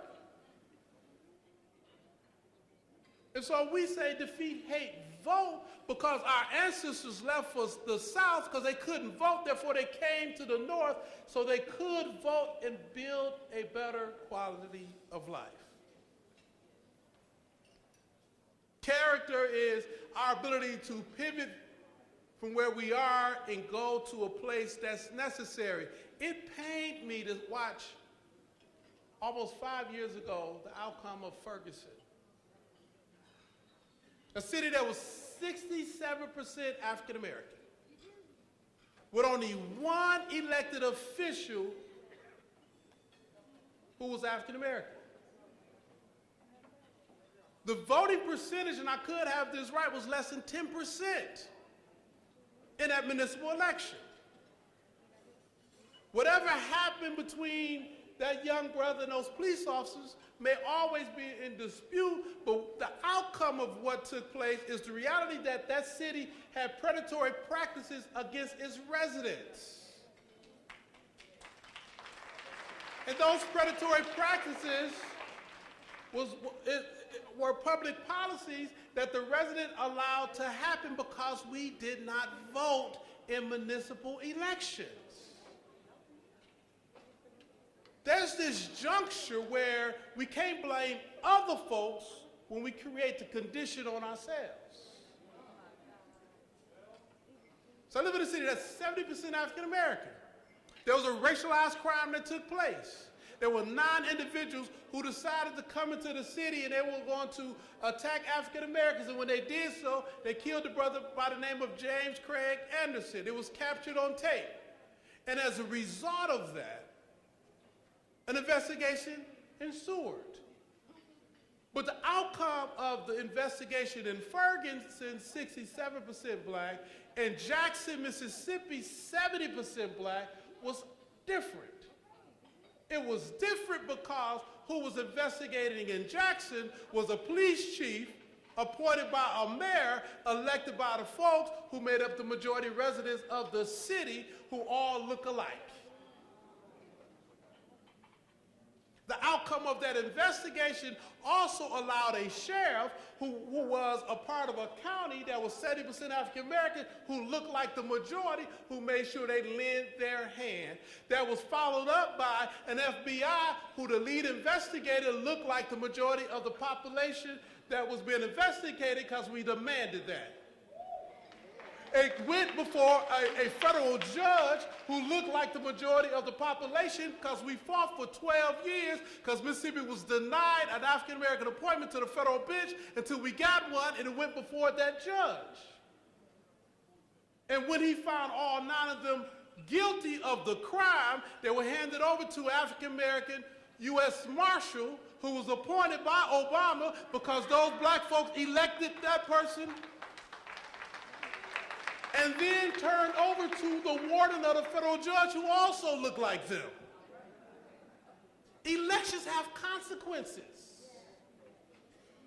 It's not enough for us to know we have the right to vote and do nothing with it. Eating starch will give us this sense of being full because we can wear red-bottom shoes or drive nice cars. Or go to church on Sunday and praise him to all heavens and leave that facility and forget what you learned. See, the NAACP was created to speak for those who cannot speak for themselves. To be the voice for the voiceless, because that is scriptural. The NAACP was created and understand that there are only 2 great commandments. Love thy God with all thy heart. And what's that second one? Love thy neighbor as we love ourselves. And we can't love our neighbor if we sit paralyzed because we've made some small accomplishment and look at our neighbor starving to death. Our young people, directionless. The seniors in our communities left vulnerable, and those who are disadvantaged, not provided for. So as I get ready to take my seat, because y'all look bored to death, it is real clear to me that this current political landscape requires us to do more so we can protect our future. Now, anytime you have someone sitting in the White House to allow the level of hatred and intolerance to germinate across this country, it is our job to make democracy work and right-size the current political landscape. That he will sit there and create false equivalencies after Charlottesville, Virginia. That individuals who can take to the streets and spew the hatred and then drive a car into a crowd of people killing a white woman, and yet he's going to try to create equivalencies between the group. Anytime you can have an individual to sit in the White House and try to reverse any and everything that President Obama put in place because he don't like President Obama, because President Obama is black, we have a problem. The NAACP, we filed a lawsuit against this administration dealing with DACA, not because majority of our members will be impacted by DACA. It's because anytime there is injustice against any community, it soon will be at our door. So the lawsuit that's undoing this president's decision around DACA, that's our lawsuit. Because we must protect the disadvantaged. Dr. Simmons was a literature teacher of mine. He was a funny looking man. He had an afro, but he never seemed to pick the side right here, so it was always flat right there. He wore glasses. And at some point in his life, he had an accident, so one of his eyes, it was a glass eye. We never knew which eye was the glass eye. But he was stern, he was a Morehouse man, and anytime you walked into this classroom and you crossed the threshold, everyone was quiet because you never wanted to be singled out by Dr. Simmons. That first semester, I did good. When I get scared, I do well, right? I got a B-. I wasn't going to flunk Dr. Simmons because had I flunked Dr. Simmons, I wasn't going to graduate from college. It's a year-long class. So I felt good. I got cocky. I began to rest and think, all right, I got this. I can read Shakespeare. I don't know what he's talking about, but I sure can read it. That next semester, he gave a test, and I got my test back. When I got it back, it was a D-. I said, oh boy. And this particular day, as we entered his class, he was late. And we crossed the threshold. No one said a word. We sat there, and he walked in. He was visibly angry. Afro the same way. Hadn't picked that side. Glasses were on. He passed those tests out. I received my test. I was a D-. I'm like, oh. And he was mad. Dr. Simmons snatched his glasses off, and he began to look. He said, some of you are resting on your laurels. But I can assure you, they're not strong enough. Class dismissed. And one of them eyes was looking at me. I got the, oh, he talking to me. And this particular day, we leave the classroom, and no one says a word once we cross the threshold. And the sister who was sitting on the opposite side of the class next to me, she was shaking as well, and we ended up walking together, and she was perhaps the smartest person in the class. And she said, Dr. Simmons didn't have to bust me out like that. And I looked, I said, but I thought he was talking to me. But one eye was looking at her, and the other eye was looking at me. Come to realize everybody in the classroom thought one of them eyes was looking at them.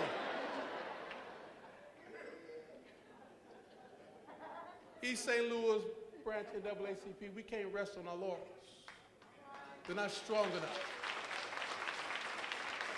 If we truly want this democracy to work the way it's supposed to work, if we truly want the Constitution to live up to its promise, we must be engaged. We can no longer pick and choose which elections we're going to vote in or not vote in. We vote at a high percentage during presidential elections. We vote at that high percentage because it's a multi-billion-dollar ad campaign constantly saying, go vote, go vote. Therefore, more of us go vote than any other time. But during midterm, it goes down. Presidential elections are like a Coca-Cola ad campaign. Midterm elections are like a RC Cola ad campaign. You only go get it if you know it's there. But the role of the NAACP is to make sure you know it's there despite the campaign that's on the radio. And East St. Louis or St. Louis County or the city of St. Louis, we must remind our people that elections are taking place on November 6th, because if we care about the racial hatred that we're seeing germinate across the country, the only way you cure that is by going to the polls on election day. So you take nothing else I said today. We must operate with integrity and with character and not sell our vote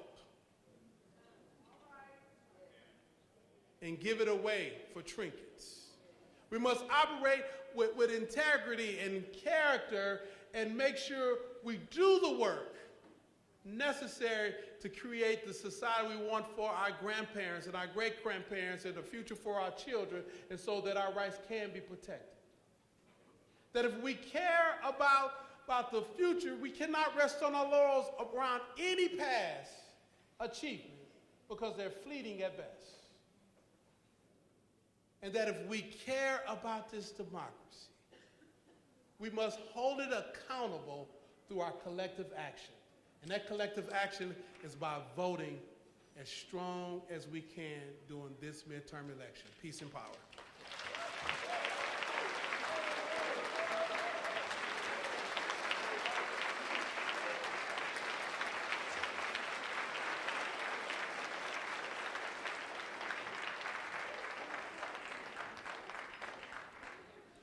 Wow.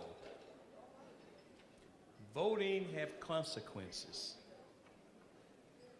Our theme this year is pursue justice and defeat hate. Vote. Powerful, President Johnson. The words were right on time. I knew that your presence here tonight would bring our theme and this event to a new height. But I would like to imagine how those words would strengthen our resolve to combat the current climate of hate.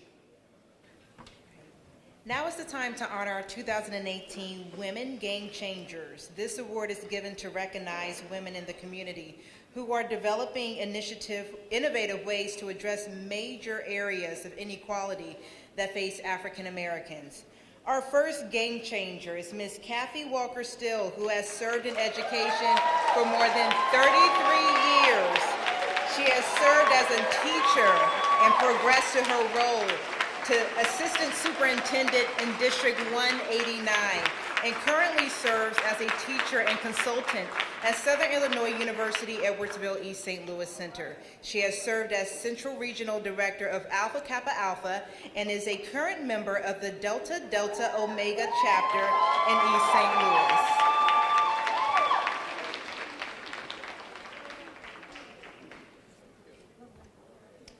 Let's give Ms. Still another round of applause.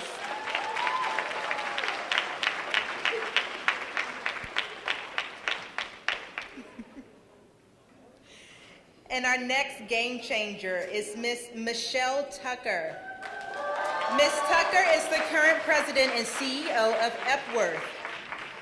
She leads Epworth's overall clinical, preventative, and support housing efforts, helping children, youth, and families on their road to self-sufficiency and dignity. Again, another round of applause for Ms. Tucker.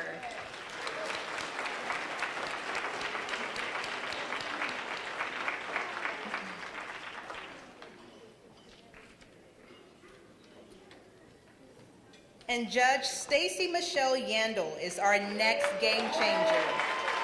Judge Yandel was a member of the Illinois Advisory Committee to the United States Commission on Civil Rights from 1992 to 1996.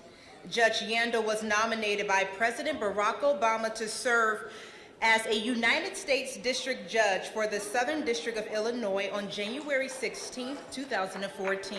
She is the first African American district judge to ever sit on the federal bench in the Southern District of Illinois. Again, Judge Yandel.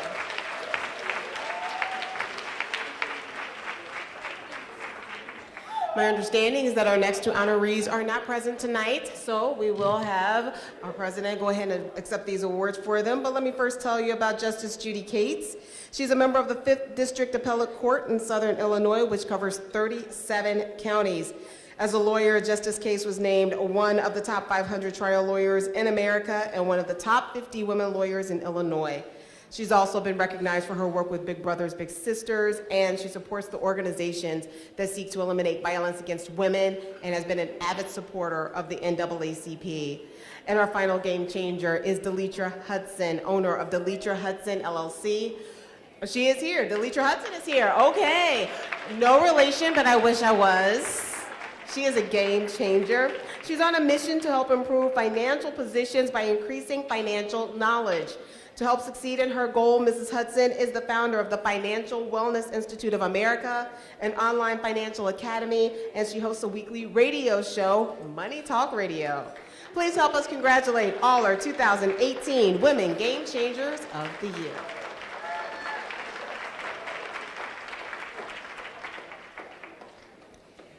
Our next item on our program tonight is the presentation of the James Lewis Essay and Scholarship Award winners. The purpose of the James Lewis Essay Award is to provide a monetary award to select essay authors so they can further their career goals. Please welcome Katrina Thomas, the Essay Chair, and Aaron Kern, the Scholarship Chair, to present the James Lewis Essay and Scholarship winners.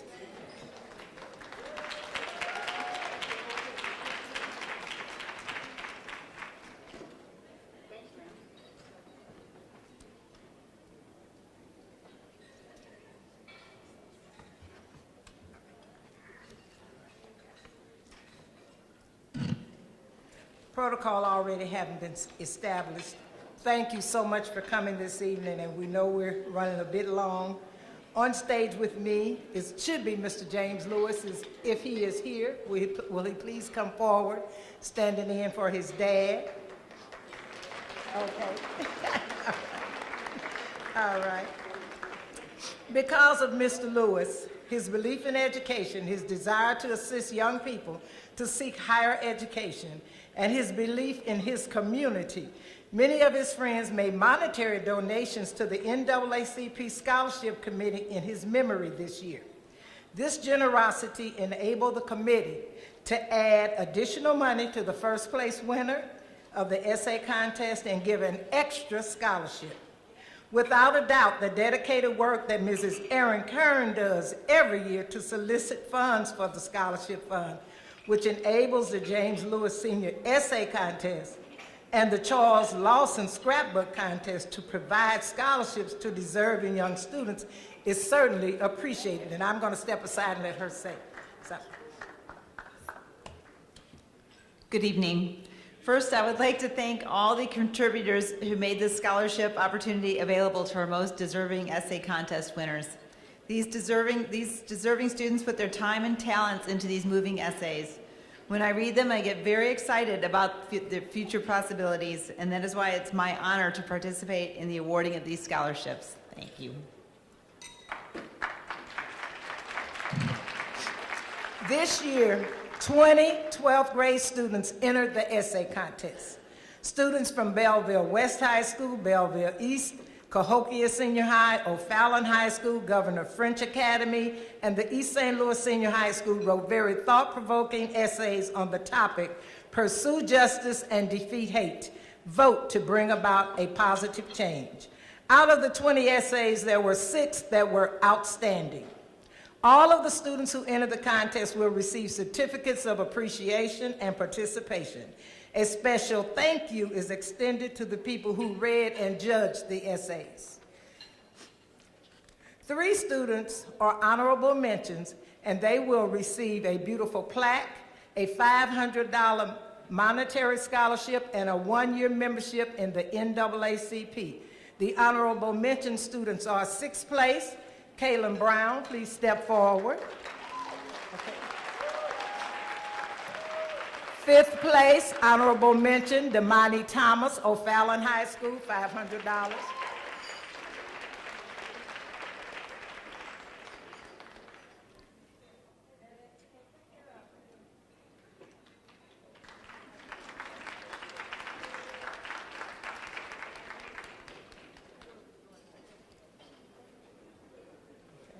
And 4th place, honorable mention, Valerie Bowens, East St. Louis Senior High School, $500.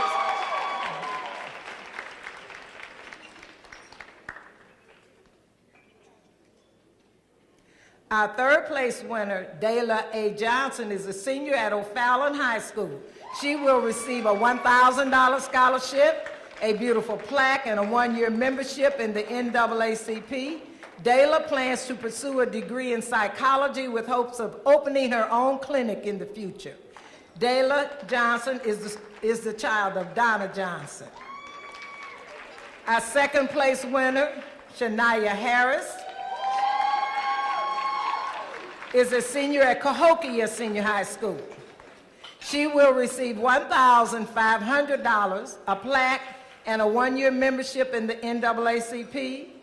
She plans to attend the University of Mississippi to pursue a medical degree. She would like to become a neurosurgeon. She is the daughter of Miss Korea Harris.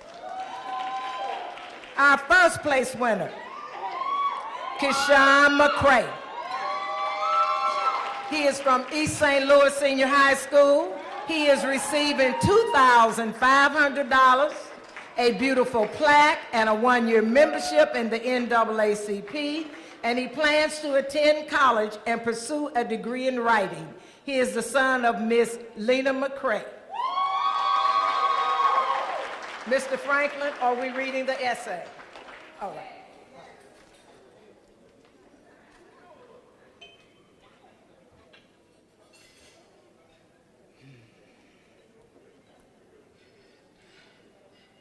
Pursue justice, and defeat hate.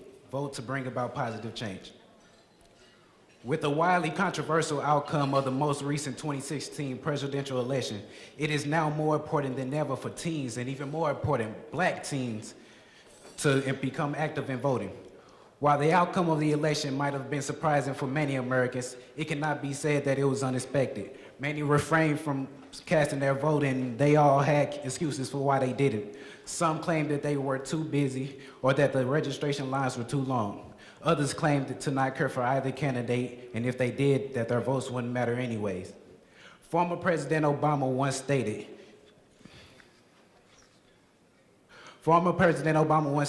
you cannot complain if you did not vote, and I couldn't agree more.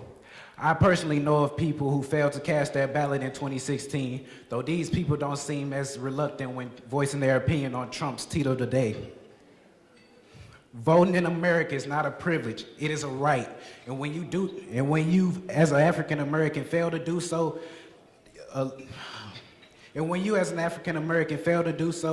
you allow that right and that power that our ancestors fought tooth and nail for be stripped right away from you.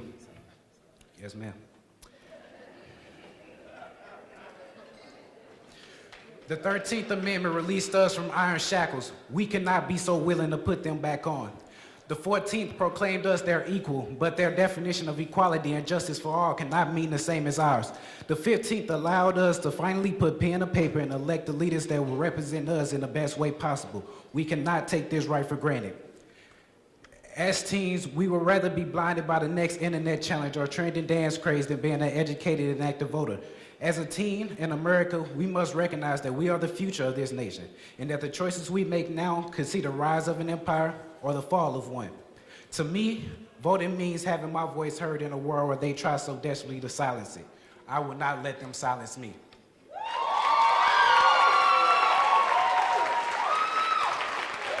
Give it up for all of our essay awardees. Now to present the Charles H. Lawson III Award is Ms. Laura Jones, the chairperson of the award committee. The award is named after one of the former presidents of the East St. Louis branch of the NAACP, Ms. Laura Jones.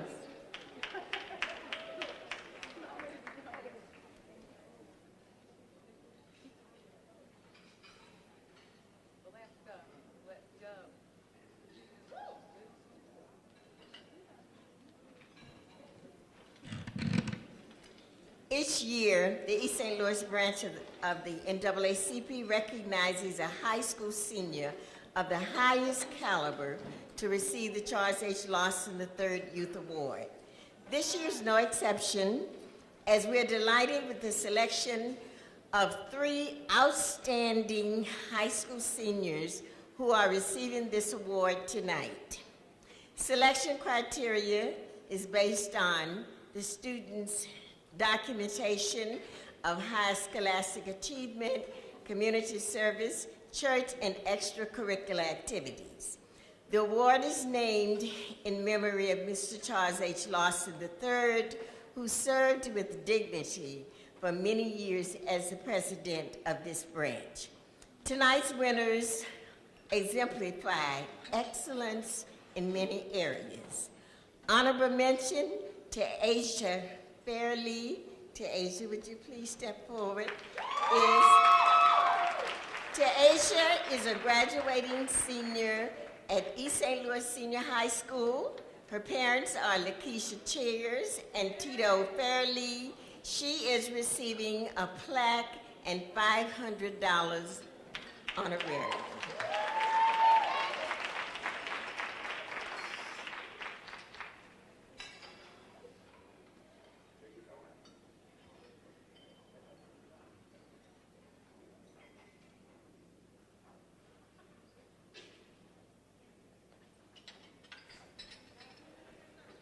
Our second place winner is Erica Newbern.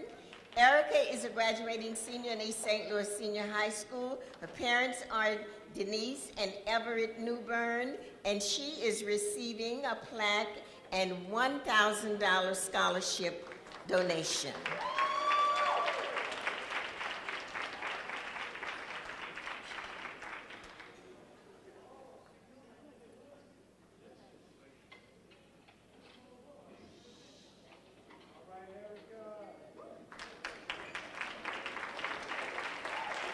Our first place winner, Marissa Alexis Renee Cruz, is a daughter of the Honorable Judge Zena R. Cruz and Mark A. Cruz. Marissa is an outstanding youth in the community at her school, Belleville Township West High School, At her church, Christian Fellowship Baptist Church, where Reverend Lawrence Pickens is the pastor. She's outstanding because she's given many hours dedicated to numerous service activities through her involvement with Alpha Kappa Alpha Sorority Incorporated, Jack and Jill of America, Phi Beta Sigma Fraternity, making no-sew blankets for seniors, preparing care packages to Operation Gratitude, monthly community service projects, making t-shirts for moms of premature babies to encourage skin-to-skin contact, just to name a few. Marissa is outstanding because she's an honor student with an accumulative GPA of 3.952 on a 4.0 grading scale. She's enrolled in advanced placement, English and social studies classes, receiving college credit through St. Louis University 1818 program. She was excused from her senior final exams because of her high score on the Scholastic Achievement Test. She's well-rounded and participates in numerous extracurricular activities. Outstanding, yes, she is, because she has received many honors and awards, including awards for Jackie Moore Bowes Leadership and Financial Literacy modules, statewide debate tournament, first place winner at McKendree University debate competition, and was a scholarship recipient. I dare not forget to tell you that in 2016, Marissa qualified for the USA National Taekwondo competition and has won several first place awards. And please be careful, she has black belt recognition. Melissa plans to attend an accredited university to major in sociology, then on to law school to become an attorney, just like her mom. When asked, what advice would you give to today's youth, Marissa says, oftentimes our youth are exposed to information and opinions that are socialized to believe. This can be especially harmful for minorities in America, simply because most information and media have been whitewashed, resulting in misconceptions about our communities. So she promotes self-educating and forming your own path. She says, it's crucial to gain your own experiences and knowledge so that you can form your own opinions. Ladies and gentlemen, please join President Stanley Franklin and the NAACP and the East St. Louis NAACP as we present and salute the first place winner of the 2018 Charles H. Lawson III Award, Marissa Alexis Renee Cruz. She's receiving a plaque and a $2,000 scholarship donation. Congratulations to all of our Charles Lawson awardees.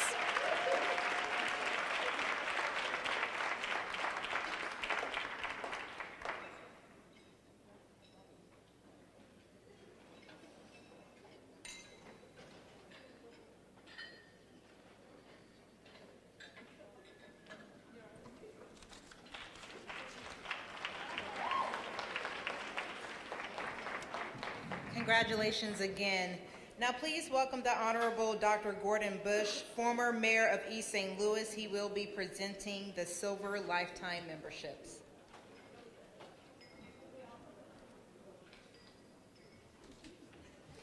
As you know, I'm not the former mayor of East St. Louis. But let's do this. The Diamond, Gold, and Silver, Bronze Lifetime Membership Awards to members who have made financial commitments to support the mission of the NAACP. There are 2 levels of Diamond, Gold, Silver, and Bronze Life memberships.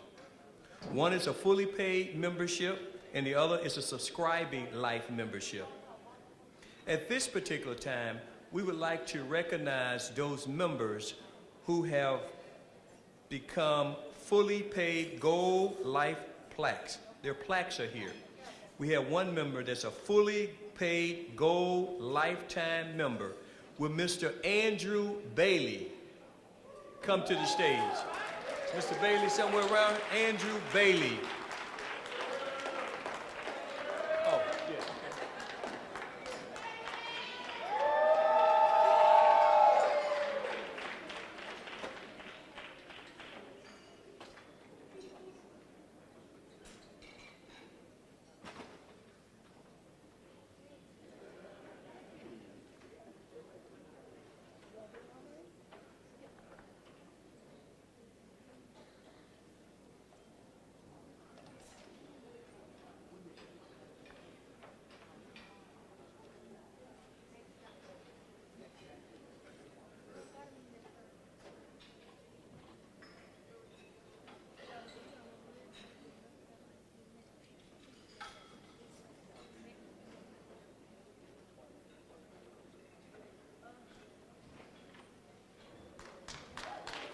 Let's give Mr. Bailey a round of applause.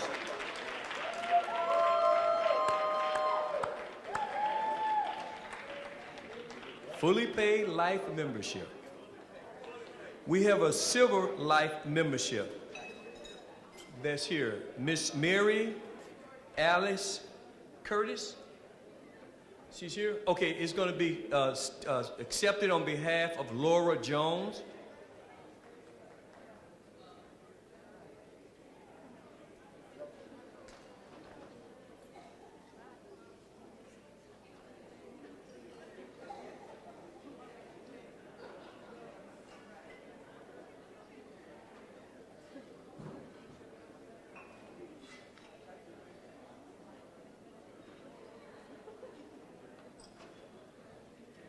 Okay, next on the agenda is Miss Jumper, Amelia Jumper. Is Amelia Jumper around? Yes, Amelia Jumper. Give her a round.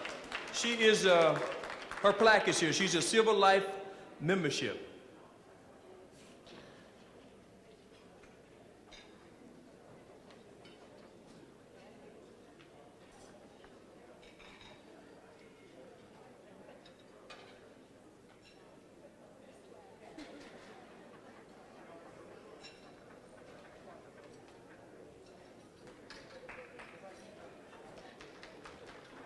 Congratulations again. Next we have Mr. Kendrick C. Coleman, fully paid life member. His plaque is here. Kendrick Coleman.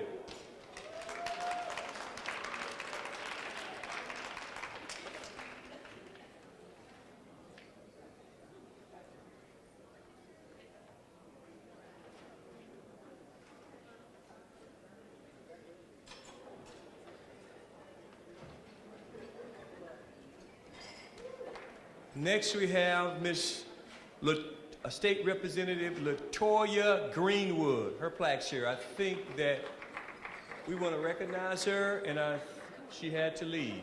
Okay, so I will take her plaque to her. Okay, we have a fully paid Silver Life member, Mr. Gerald T. Johnson. Is he here? Mr. Johnson, he's not here. But he is a fully paid Silver Life member.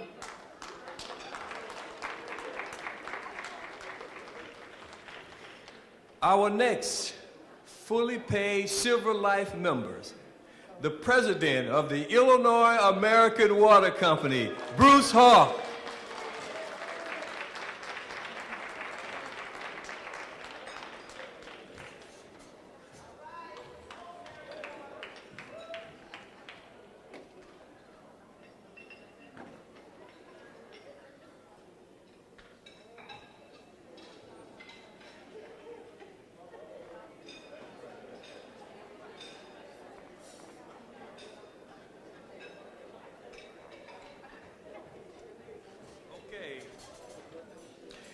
The next membership is the Bronze Life membership plaque.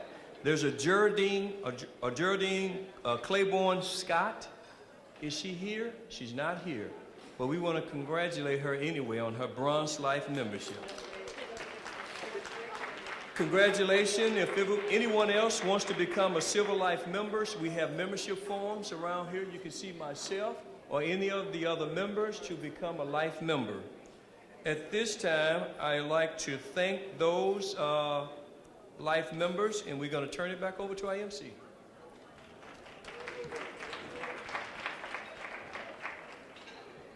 Congratulations to those deserving members who are dedicated to the NAACP and the mission that it serves. It has truly been an honor spending this evening with you and also co-emceeing with Miss Ashley Lincoln of KMOV. Does she look gorgeous? Just trying not to fade into the paint standing next to her, so, you know, but do my best. But we do have some closing remarks by our branch president, Mr. Stanley Franklin, followed by Ronald Young from Impact Church. So please welcome President Stanley Franklin for our closing remarks.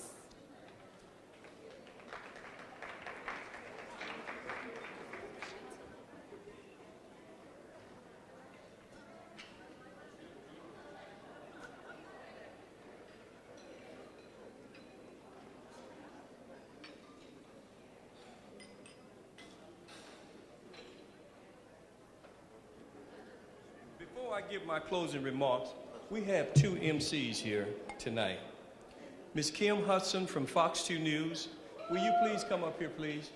What do you think about Kim? What do you think?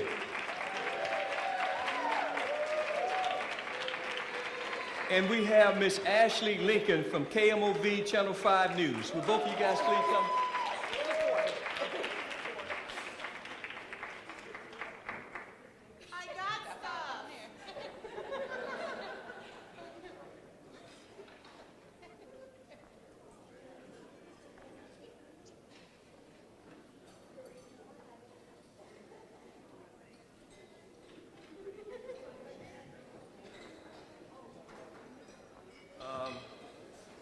Give our MCs another round of applause.